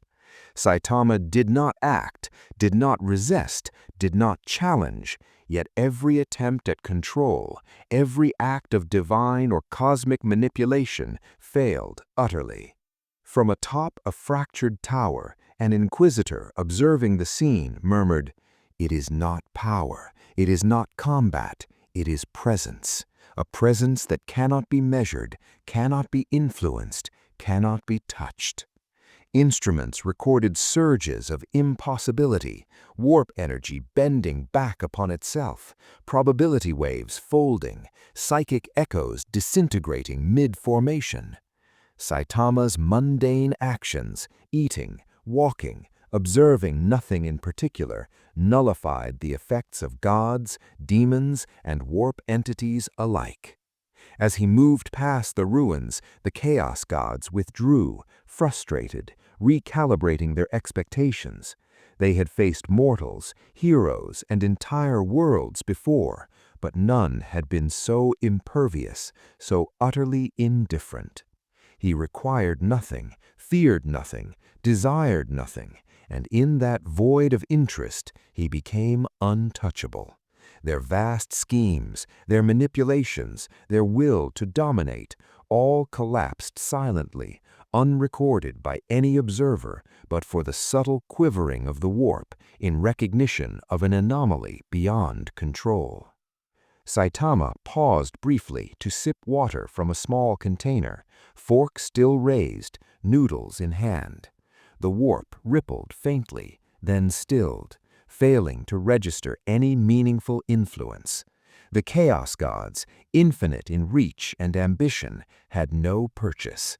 The universe had presented an anomaly it could not bend, and Saitama continued onward, unconcerned, unprovoked, and utterly mundane in action, while cosmic forces recoiled in impotence. Saitama walked onward through the desolate cityscape, his movements deliberate yet entirely unremarkable. The Chaos Gods, vast and eternal, continued their attempts from the immensity of the warp. Tzeentch reshaped probabilities in countless configurations, sending subtle distortions and accidents into his path, yet each twist unraveled before it could take effect. Korn sent faint pulses of bloodlust and rage into the material world, hoping to ignite fury or violence. Yet Saitama remained calm, unconcerned, a man focused only on his noodles and the path ahead.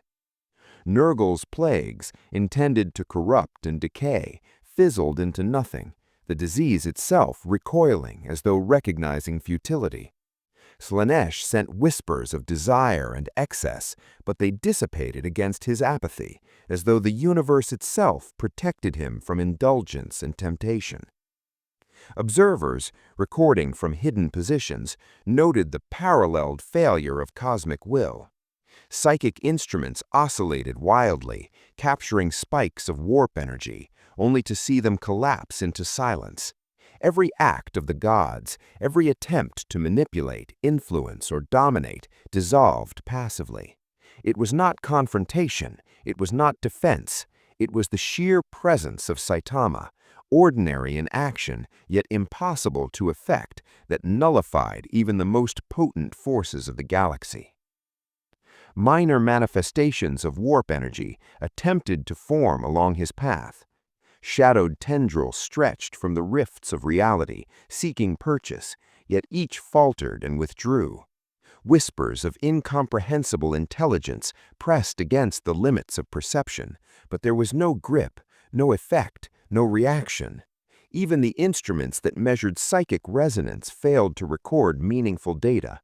The anomaly that was Saitama defied comprehension, remaining a constant in the midst of a universe designed to warp, terrify, and dominate.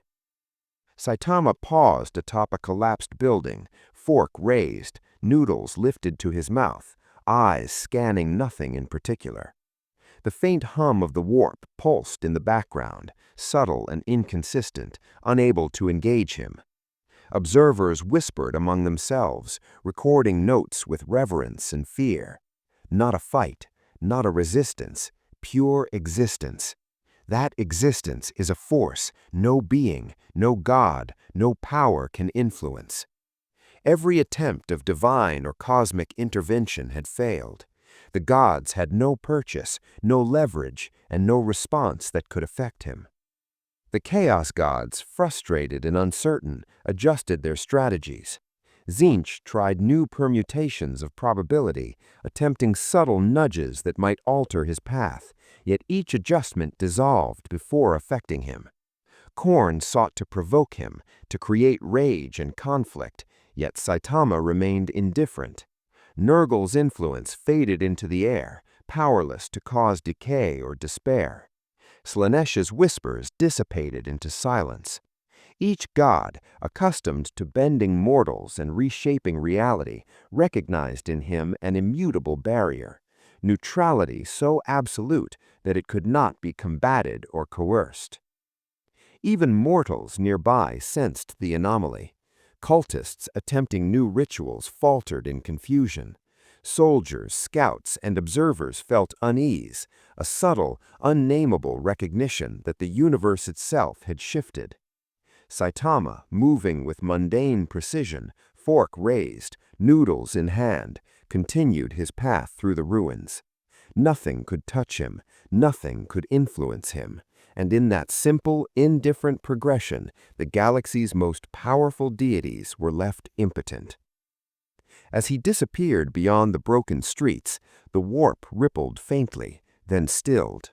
Chaos energy that should have surged and corrupted dissolved silently. The entities that thrived on manipulation, fear, and desire retreated, unable to leave even a trace of influence. Observers recorded the final realization: Saitama's neutrality was a force unto itself.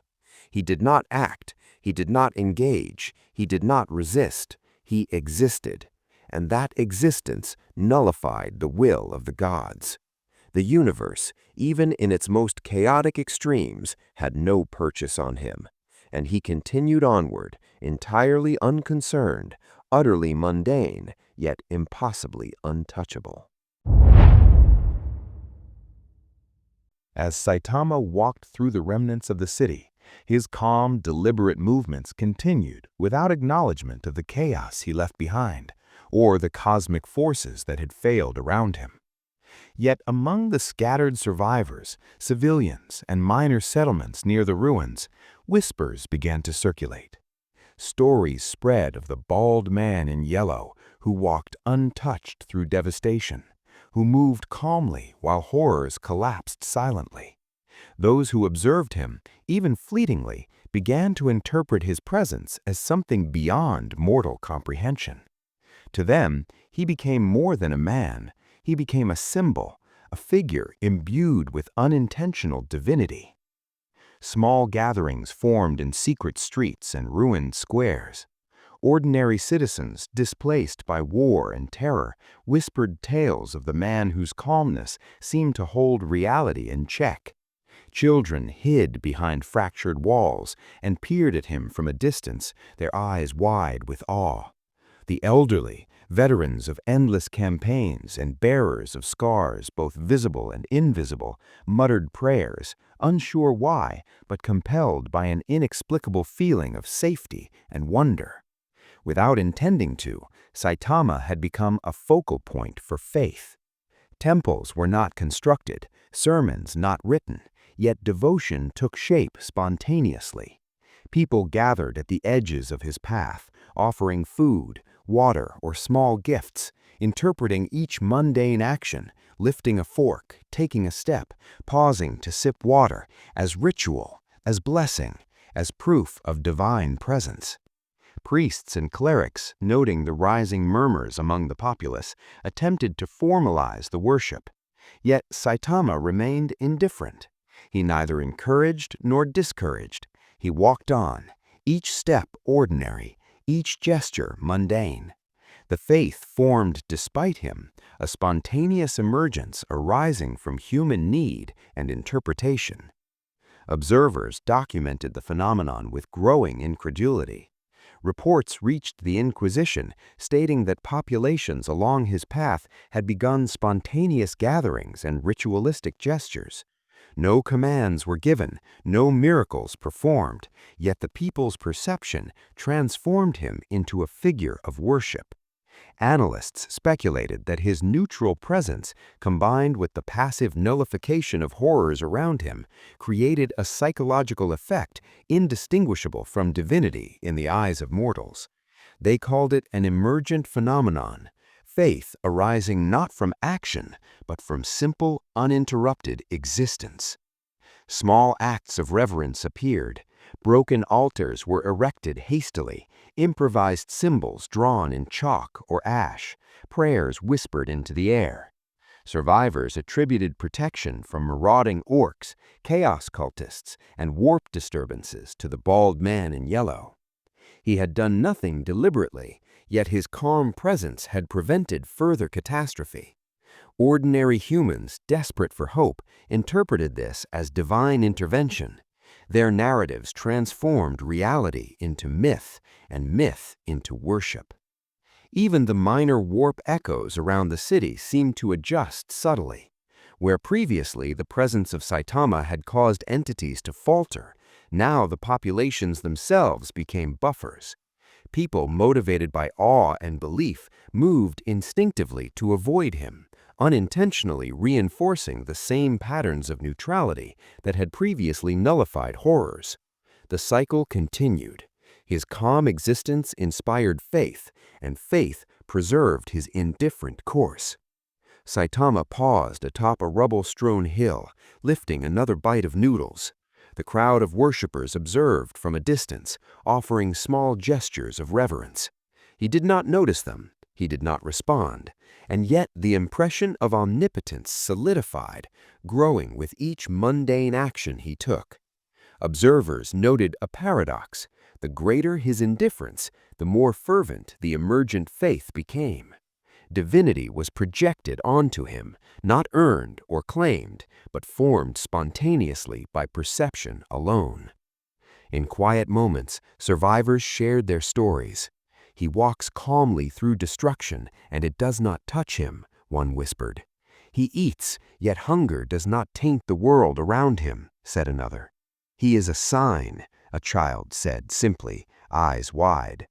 And so belief spread organically, spontaneously, and without guidance. Saitama continued his path, entirely unaware, and yet the galaxy's mortal populations were already beginning to worship the bald man in yellow, not for what he did, but for the reality he imposed simply by existing. As Saitama moved beyond the initial ruins, the emergent faith grew more structured, though still spontaneous.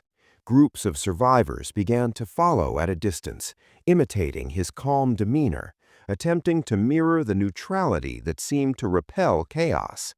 Mothers taught their children to move quietly through the wreckage, whispering of the bald man in yellow who walked untouched through terror. Even without intention or instruction, communities formed rituals, silent prayers, small offerings of food or water, and gestures of respect whenever he passed. The very act of observing him became an unspoken ceremony. Observers documented this with a mixture of fascination and alarm. Imperial analysts, rarely prone to uncertainty, struggled to classify the phenomenon. Sociologists and theologians working from distant communication lines attempted to quantify the spread of belief, yet metrics failed. Faith had emerged spontaneously, entirely untethered from any traditional mechanism of divinity or miracle. The principle was simple. Humans perceived a power beyond comprehension, and the act of perception alone generated worship. Saitama neither encouraged nor diminished it. He simply existed, eating his noodles and stepping through devastation with habitual calm. Warp energies, still quivering faintly from previous disturbances, adjusted to this new layer of reality. Where once the warp had attempted to manifest horror, it now recoiled further, uncertain how to interact with a population unified by emergent belief. Chaos energies folded subtly around the city, diminished by the collective neutrality inspired by Saitama's presence. Even minor demonic presences hesitated, sensing an invisible threshold formed not by combat or command, but by the concentrated faith of mortals. Observers noted that the anomaly now influenced not only the warp, but human perception itself, shaping reality indirectly through belief. Small acts of devotion became symbolic anchors, chalk markings on walls, improvised shrines of rubble, and silent gestures created invisible patterns of order amidst ruin. Followers moved instinctively to avoid his path, reinforcing the neutrality he projected. Each mundane action, pausing, lifting a noodle, walking across debris, was interpreted as deliberate instruction, and belief strengthened. Where chaos sought to spread corruption, the faith surrounding him acted as a buffer, passive yet profoundly effective. Despite the growing veneration, Saitama remained indifferent. He did not glance at the followers. He did not acknowledge the signs of worship. He simply continued eating, walking, existing. His calm, consistent behavior became the nucleus around which spontaneous religion crystallized. Observers realized the horrifying elegance of it. Divinity had emerged without action, without intention, without any conscious effort on his part. The bald man in yellow was worshipped for being, not for doing. Even imperial authorities, accustomed to commanding faith through doctrine, struggled to respond. Reports reached inquisitorial offices. Entire populations, previously prone to despair and superstition, now organized around this anomaly. Rituals, improvised temples, and protective gestures arose spontaneously.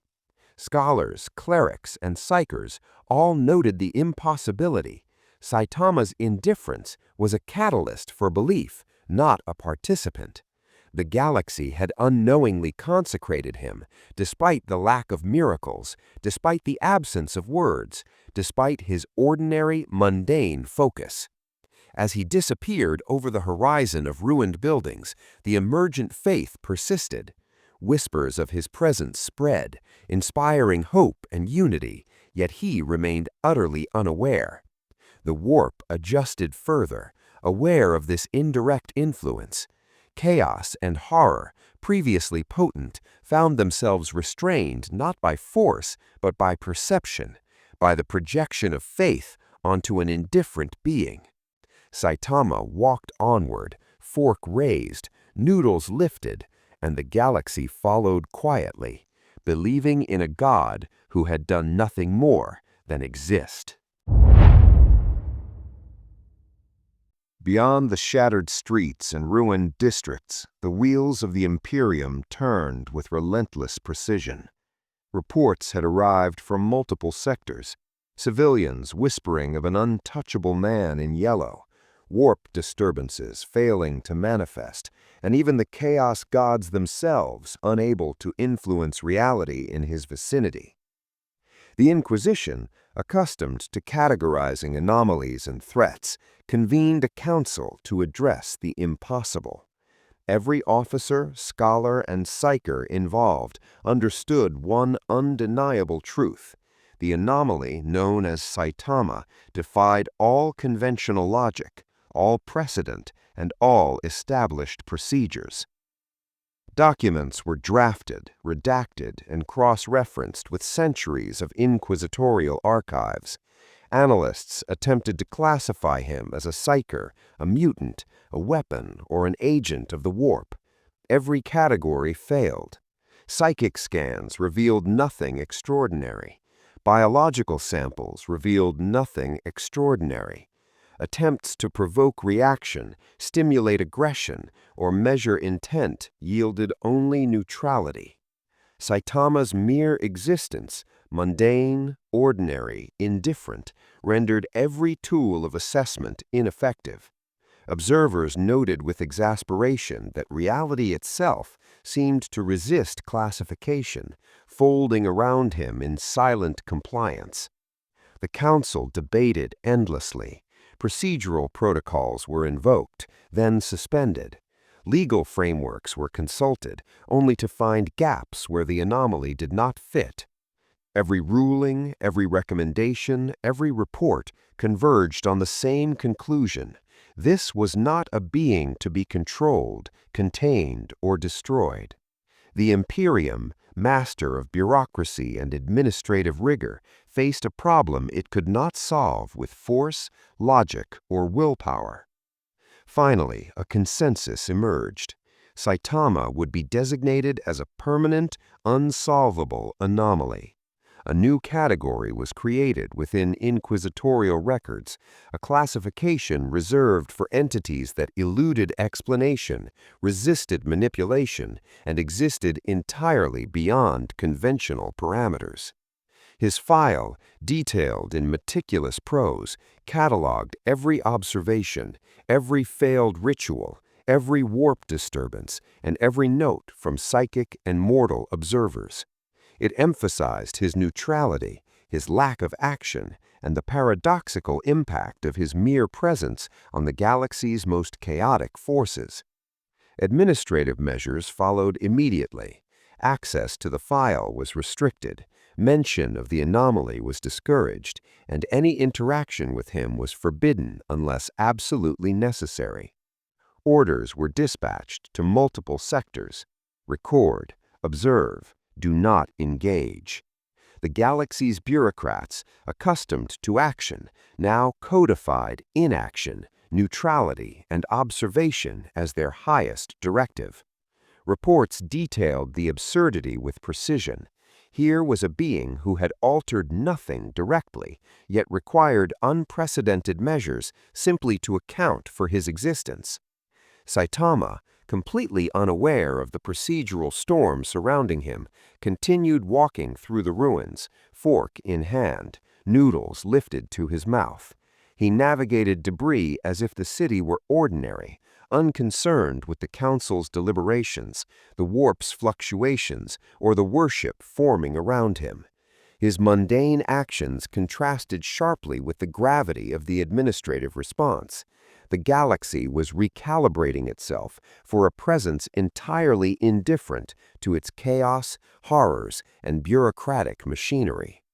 Observers noted the ineffable tension of this administrative solution.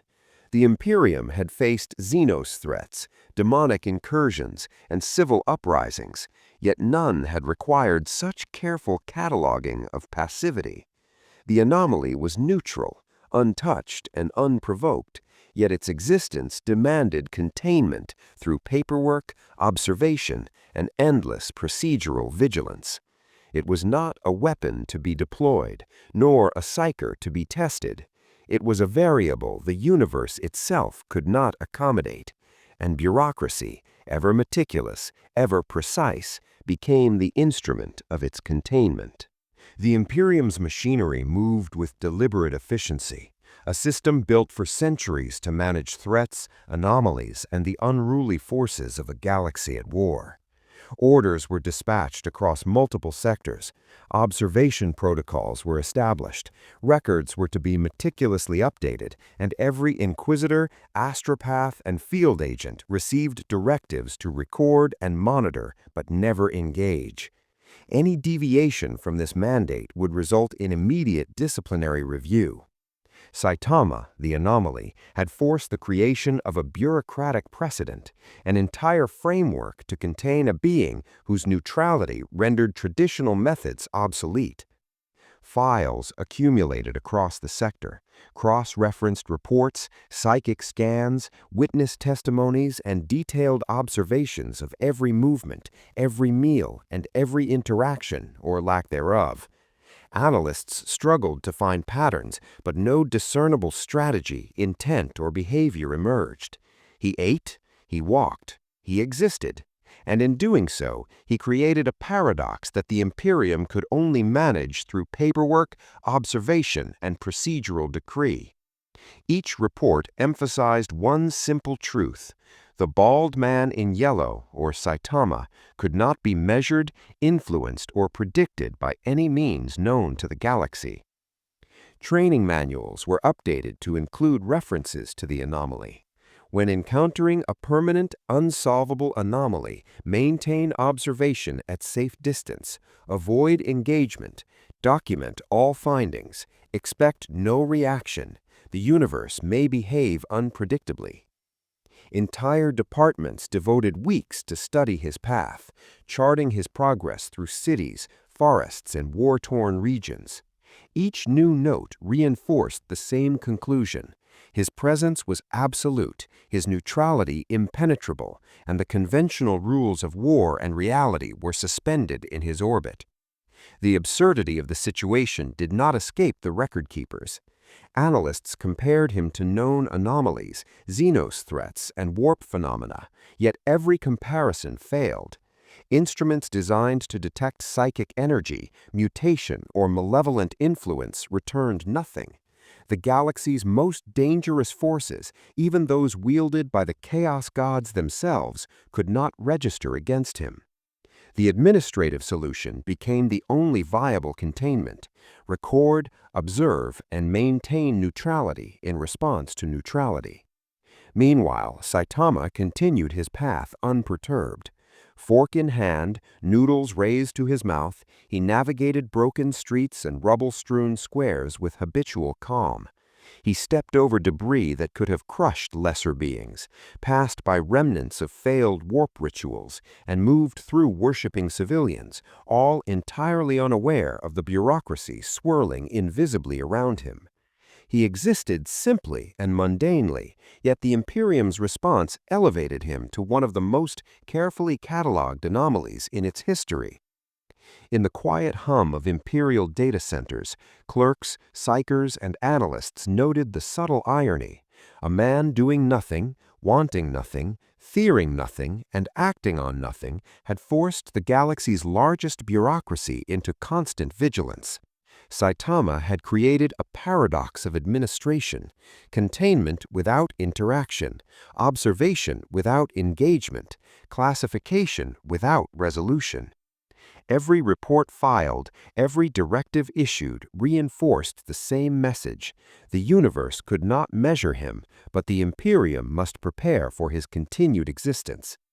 As he walked on, the administrative machinery solidified. Each report, each observation, each directive was sealed into archives, cross-referenced, and locked behind layers of bureaucratic authority. Saitama, unconcerned, fork raised, noodles lifted, moved past all of it. The galaxy's most complex and enduring system had acknowledged its impotence in the face of neutrality, formalizing a containment strategy that was both absurd and necessary. Observation was the only response, and it was enough. In the Imperium, as across the galaxy, the anomaly had been catalogued. Saitama existed, and bureaucracy was the only power capable of following him. Beyond the ruined city and the anomaly that was Saitama, the galaxy continued in relentless motion. Entire sectors burned, starships clashed in orbit, and battlefields stretched across worlds scarred by endless war. Tyrannid swarms devoured landscapes, orc warbands rampaged through industrial planets, and Necron forces awakened from stasis to reclaim their tomb worlds. The Imperium, vast and tireless, dispatched armies, fleets, and psychers to counter every threat. Yet none of these campaigns intersected meaningfully with the bald man in yellow, whose presence, though anomalous, affected nothing beyond localized anomalies. Observers noted the paradox. Saitama could nullify the most potent warp disturbances and withstand the attention of chaos gods, yet entire wars carried on, indifferent to his existence. Hive cities burned, planetary defenses collapsed, and fleets engaged in combat, all with no regard to the anomaly catalogued in Imperial files. The universe's cycles of conflict, death, and strategy persisted, as though the anomaly were irrelevant. Even the most desperate planetary governors and commanding officers did not notice him. His path was a quiet thread, untouched by the larger tapestry of war. From orbital observatories, fleets monitored the destruction of worlds. Laser fire illuminated the void, torpedoes streaked between ships, and psychic storms roiled the atmosphere of embattled planets. Analysts noted that none of these events intersected with Saitama's route. He moved through city ruins, across wastelands, and along riverbeds without altering the tide of battle. Minor skirmishes erupted and were resolved according to the galaxy's inexorable logic, oblivious to the anomaly catalogued in inquisitorial records. The galaxy's campaigns were as relentless as ever. Wars raged, territories changed hands, and yet the anomaly remained untouched and unconsidered. Even the warp, having faltered in his vicinity, resumed its chaotic patterns elsewhere. Chaos cults, demonic incursions, and psychic phenomena continued to influence the battlefield, spreading fear, destruction, and influence where Saitama was absent. Observers, taking note of this separation, realized a strange consistency. His neutrality had impact only in proximity, leaving the rest of the galaxy to function under the usual rules of war and terror. The bald man in yellow was both consequential and irrelevant, a pivot of calm in a universe defined by chaos, yet unable to influence its larger course. On contested worlds, soldiers marched through ash and ruin, unaware of the anomaly's passage nearby. Tyrannid spores fell upon shattered forests, orc mobs clashed with planetary militia, and Necron constructs marched silently through tombed cities. Reports streamed to high command, victories claimed, defeats endured, worlds burned and reclaimed. The anomaly's existence, meticulously catalogued by the Inquisition, intersected with none of it. Battles raged, history advanced, and the galaxy remained indifferent. Saitama, oblivious to the galactic scale of events, continued to walk across a broken road, fork lifted, noodles raised. A distant explosion shook the horizon, a planetary bombardment, massive and catastrophic, but he stepped calmly over a crack in the asphalt, unaffected. The rhythm of his mundane actions contrasted with the violent tempo of interstellar conflict. He neither aided nor hindered.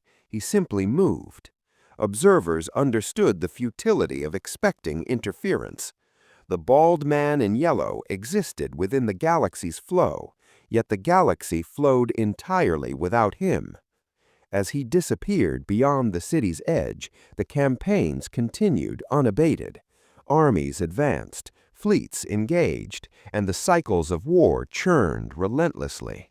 Saitama's presence had been recorded, catalogued, and bureaucratically contained, yet its influence did not extend to the grand strategy of the Imperium, the Tyrannids, the Orcs, or the Necrons.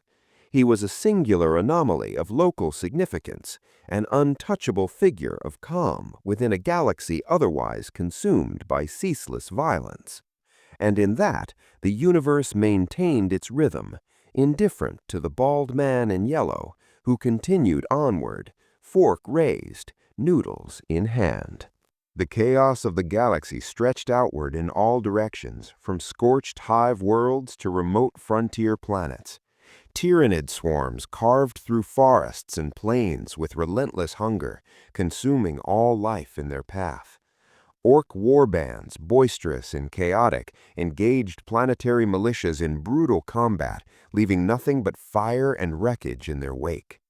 Necron forces awakened from long slumbers, marching with cold precision, their objectives inscrutable. In every theater of conflict, the drumbeat of war persisted with unyielding intensity. Yet Saitama's presence, catalogued meticulously in the Imperium's files, touched none of it. He was simultaneously present and irrelevant, a quiet anomaly in a universe defined by bloodshed and fire. Observers stationed at distant points, both imperial and civilian, recorded the relentless flow of war.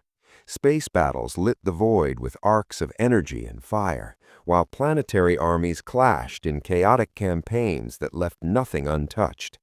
Despite his proximity in certain sectors, Saitama's neutrality and indifference ensured that the grand strategies, skirmishes, and battles carried on unimpeded. Planets burned and were reclaimed, fleets advanced and were destroyed, and yet the anomaly did not interact. He moved through the environment as a neutral constant, neither impeding nor aiding any faction. Minor populations continued to interpret his passage as a sign of protection or divine presence, yet the larger galactic conflicts ignored him entirely. Tyrannid swarms tore through undefended worlds, orc mobs captured settlements without pause, Necron constructs marched inexorably over tombed lands. High Command issued orders, battle plans unfolded, and history advanced. Saitama, fork in hand, ate noodles calmly on the outskirts, each bite a mundane counterpoint to the universe's relentless violence. The contrast between his ordinary actions and the catastrophic scale of the galaxy's conflicts became more pronounced, emphasizing the absurdity of an untouchable man in yellow amid a war-torn cosmos. Even as warp disturbances reasserted themselves in areas distant from him, cults and demonic presences flourished unopposed. Observers noted that his effect was highly localized. Horrors, entities, and phenomena faltered near him, but surged unchecked elsewhere. The galaxy, vast and relentless, demonstrated its capacity to operate independently of the anomaly. Saitama's neutrality nullified threats only in his immediate vicinity, leaving the broader canvas of war to unfold according to the established rules of conflict, power, and survival. In this, his existence was both significant and inconsequential, a calm center that could not shape the greater tides. Amid this, Imperial officers and analysts continued to refine their reports. Every observation, every recording, every psychic measurement noted the same recurring pattern. The anomaly remained unmoved, unaffected, and uninterested, while the galaxy's wars pressed forward without alteration. Detailed charts illustrated planetary conquests, fleets destroyed and rebuilt, entire sectors consumed by pestilence or orc expansion. Saitama's presence was noted with bureaucratic rigor, yet the grand narrative of interstellar warfare remained unchanged. His path intersected with none of the decisive moments of history, yet left a trace in the records of those who watched and documented. Saitama paused atop a ridge overlooking a smoldering battlefield, fork raised, noodles lifted. The distant sounds of artillery fire, screams, and explosions did not disturb him. Civilians in nearby sectors whispered of his calm, but the larger galaxy did not bend to his presence. Tyrannid hive fleets consumed forests miles away. Orc mobs captured settlements without pause. Necron constructs advanced without hesitation. The anomaly existed as a quiet, immutable presence in a galaxy consumed by ceaseless strife. Observation was the only effect he exerted, yet that alone was enough to ensure his indelible mark in Imperial records. As he moved away from the battlefield, the galaxy continued its relentless rhythm.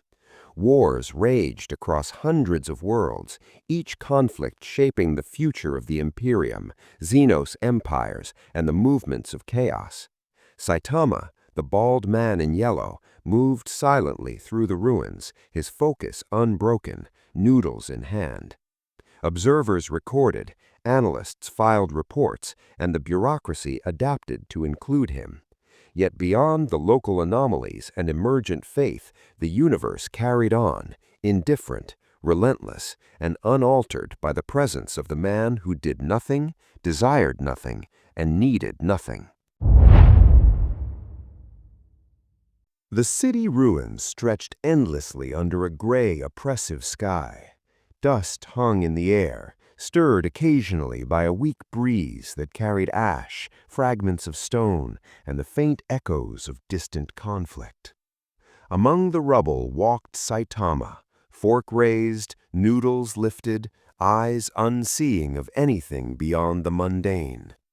In this quiet desolation, where horror had faltered and wars continued elsewhere, an unusual weight settled, not upon the galaxy, but upon him.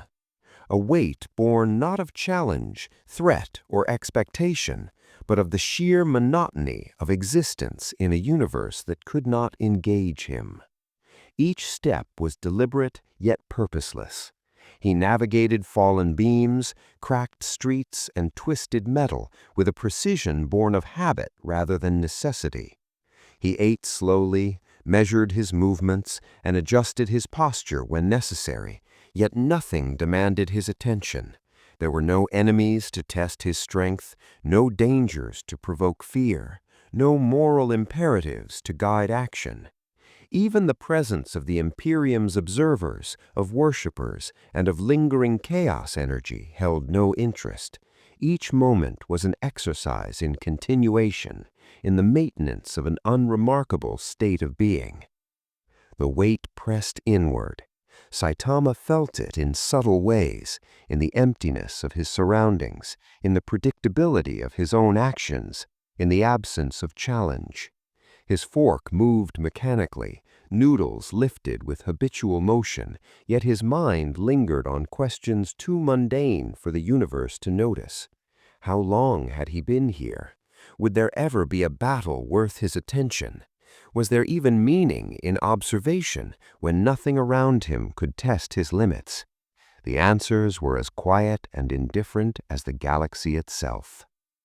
Around him, remnants of chaos and destruction loomed, yet they elicited no concern. Burned-out walls and toppled statues bore witness to battles that had taken place, but Saitama's gaze swept over them as though they were nothing more than scenery. Even the faint echoes of warp energy, previously a source of tension for those who observed, now held no intrigue. The universe's most potent forces could not engage him, and in turn, he could not find engagement with the universe. Each step, each bite, each blink carried the silent weight of emptiness. Observers recorded this anomaly with meticulous care. Instruments noted minimal psychic disturbance, unchanged heart rates, and negligible physical strain. Yet none could quantify the growing existential monotony he carried. Analysts speculated that his invulnerability, combined with the absence of meaningful interaction, created an internal pressure, a subtle, invisible burden of nothingness. The bald man in yellow, unmatched in strength, untouched by horror, and ignored by the galaxy's powers, faced a form of weariness unknown to mortals and gods alike, the weight of unbroken, inconsequential existence. Time passed in quiet repetition, fork lifted, noodles consumed, steps taken over fractured terrain. Moments blurred. Observers saw consistency, reliability, and monotony. Saitama felt repetition, inertia, and the subtle ache of purposelessness. No enemy, no challenge, no threat intruded. He existed without resistance, without conflict, without recognition.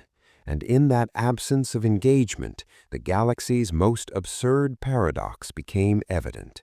The strongest being in the universe carried a heavier burden than any who faced war, plague, or despair. He bore the weight of nothing. Saitama continued walking through the ashen streets, the silence of the ruined city pressing around him like a heavy fog. Each step was measured, each bite of noodles deliberate, and yet the monotony deepened. There were no enemies to challenge him, no disasters that demanded his intervention, no moral obligations that stirred his conscience. The universe, in all its chaotic expanse, had become irrelevant to him. Even the distant thunder of battle, the cries of soldiers, and the distant explosions that marked ongoing wars elsewhere failed to penetrate his awareness. The weight of existence without engagement settled heavily in his mind. He paused atop a collapsed wall, fork in hand, observing nothing in particular. The shadows cast by destroyed buildings stretched and shrank with the passage of time, but Saitama did not notice. The warp, previously unsettled by his presence, had receded into a muted ripple, leaving the city in a strange, oppressive calm. There was no thrill, no fear, no wonder, only the quiet passage of moments that felt interminable. He considered, briefly, the absurdity of being the most powerful being in a universe that ignored him. The irony was not lost, though it provoked no reaction beyond mild curiosity. To be omnipotent yet unneeded was a burden heavier than any combat or cosmic threat. Observers, hidden among ruined structures, monitoring devices, and psychic instruments, recorded everything meticulously. Yet they could not perceive the subtle weight of his internal experience. Physical measurements registered nothing unusual. Heart rate, respiration, and metabolic activity were normal. There were no signs of strain or fatigue. And yet, in the monotony of calm, the endless repetition of actions, and the absence of purpose, Saitama's mind carried an invisible heaviness. It was the burden of invincibility, of irrelevance, of living in a galaxy that offered no challenge, no fear, and no reward for effort. Around him, small remnants of human life persisted. Civilians followed quietly at a distance. Worshippers observed silently from corners, and minor creatures scurried nervously through debris-strewn streets. Their presence was inconsequential, yet it punctuated the monotony. Each encounter was predictable. Each step he took was mirrored only by their awestruck mimicry. Even the minor chaos remnants, shadows of failed rituals, flickers of warp energy, did nothing to disturb him. He was untouchable, unaffected, and perpetually unchallenged. And in that eternal calm, the weight of nothing pressed ever more insistently. He walked on, fork in hand, noodles lifted, eyes scanning nothing, ears hearing nothing but the whisper of the wind. Minutes stretched into hours, and yet the monotony remained unbroken. No challenge arose, no catastrophe demanded action, no cosmic horror provoked engagement. Observers understood the paradox with mounting unease. The strongest being in the universe existed in a state of complete irrelevance. The sheer absence of purpose, the lack of necessity, the emptiness of engagement, these were burdens heavier than any physical threat, any battle, any warp-fueled chaos. And so, the bald man in yellow, Saitama, continued his slow, deliberate journey. The city lay in ruins around him, the universe moved on elsewhere, and the weight of nothing pressed silently upon him. Each step, each bite of noodles, was a meditation on the absurdity of existence, a quiet affirmation of endurance in a cosmos indifferent to the strongest being alive. No enemy, no god, no war, and no hope could pierce this monotony. It was not a battle fought with fists, nor a victory won with effort. It was the heavy, invisible truth of being untouchable and unnecessary, carrying the weight of nothing in a universe that did not care. The ruined city had grown silent, not from the absence of life, but from the absence of urgency. Fires smoldered in distant districts, collapsing buildings released faint dust clouds, and the warp shimmered subtly, still unsettled by residual disturbances. Yet in this quiet, Saitama moved with deliberate calm, fork raised, noodles lifted to his mouth, as though nothing had changed. No eyes followed him closely, no weapons were aimed, no gods or daemons intervened. His departure would be as unnoticed as his arrival, a phenomenon both significant and invisible, leaving only traces for those meticulous enough to record them. The bald man in yellow walked steadily through the fractured streets, past rubble and remnants of conflict. Minor worshippers, hidden behind walls or scattered among debris, observed briefly and whispered prayers, but none approached. They sensed something ineffable yet intangible, a presence that could neither be interacted with nor altered. The city, scarred by battle and warp disturbances, seemed to yield silently to his passage. Every footstep was ordinary, yet in its ordinariness it maintained the delicate balance of anomalies left in his wake. Observers recorded subtle environmental changes. Wind patterns shifted slightly as he passed. Dust settled in unexpected ways. Distant echoes of warp energy dampened, then returned to baseline. There was no grand display of power, no dramatic confrontation, no intervention to mark his existence. He moved quietly, invisibly threading through the remnants of chaos and destruction. Yet for those attuned to observation, the inquisitors, analysts, and psychers, every small movement held significance. Each step of Saitama's journey was a silent testament to the anomaly that had quietly nullified horrors, disrupted chaos schemes, and inspired worship without intention. The city's peripheries, where minor cults and lingering threats had once gathered, remained eerily unchanged. Shadowed figures expecting confrontation or spectacle found only emptiness. Warp energies pulsed faintly, as if aware of a passing observer but unable to engage. Even the chaos gods, observing from the immensity of their dominions, could detect only an imperceptible ripple in the fabric of reality. Saitama's existence and his departure left no dramatic marks, only subtle, almost administrative traces that meticulous record-keepers noted with a mixture of awe and confusion.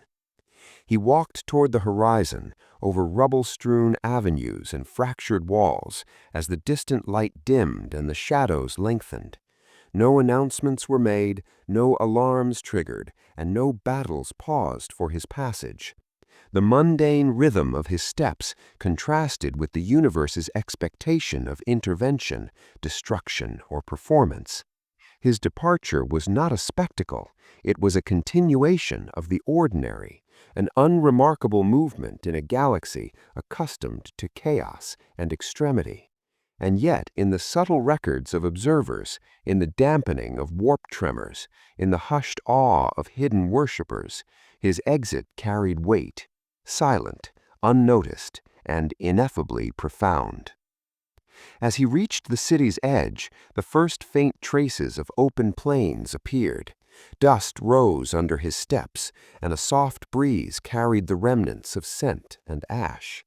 Observers continued their records, noting every small motion, every habitual action, each lifted noodle, each measured step. And then, quietly, without ceremony or announcement, Saitama moved beyond their view. The city remained, the galaxy persisted, and the anomaly receded, not with spectacle, not with power, not with drama, but with the calm inevitability of ordinary existence, leaving only whispers of his presence for those attentive enough to notice. Saitama continued onward, leaving the ruined city behind. The streets he had traversed now lay empty, shadows stretching over broken walls and shattered avenues. Fires burned low, embers drifting lazily into the smoky sky, and the faint remnants of warp disturbances lingered like an uneasy memory. Yet none of this touched him. Fork raised, noodles lifted to his mouth, he walked with unhurried precision. His presence faded not with fanfare, but with the quiet inevitability of someone moving through a world that had never truly noticed him. Observers, hidden in ruined structures and monitoring stations, recorded every step, every motion, every mundane gesture. Despite their meticulous attention, they noted a paradox. The more ordinary his actions, the more profound their effect. Warp energies that had once attempted to influence him calmed, leaving only faint tremors. Minor cults that had sought confrontation or ritual now lingered in confusion, uncertain if they had witnessed an event at all. Even the chaos gods, vast and incomprehensible, could only detect a subtle, diminishing resonance, unable to understand or influence the bald man in yellow.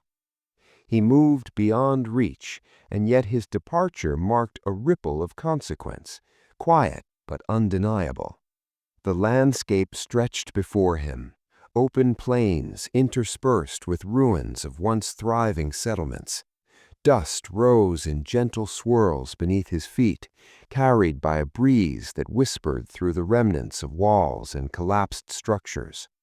No alarms sounded, no armies pursued. The universe's attention, vast and indifferent, remained largely elsewhere. He walked, fork raised, noodles in hand, maintaining the rhythm of his ordinary existence. And in this ordinary rhythm, he left traces of calm in a galaxy otherwise defined by war, chaos, and relentless conflict. The administrative records noted his passage in precise detail: locations, times, environmental observations, psychic readings. Analysts marveled at the precision of neutrality. Every step he took was measured, consistent, and free of intervention. Yet the galaxy around him remained unchanged in its larger movements.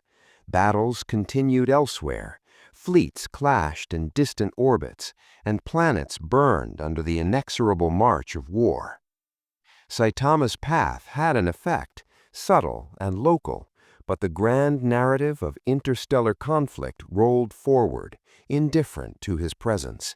He was both remarkable and irrelevant, observed and unobserved, powerful yet mundane. As he reached the outskirts of civilization, the last remnants of observers struggled to record their findings. Shadowed scribes, astropaths, and analysts noted the final moments before he left their field of observation. Fork lowered, noodles finished, he continued walking, a silent figure in a vast, uncaring galaxy. No one intervened, no one altered his path.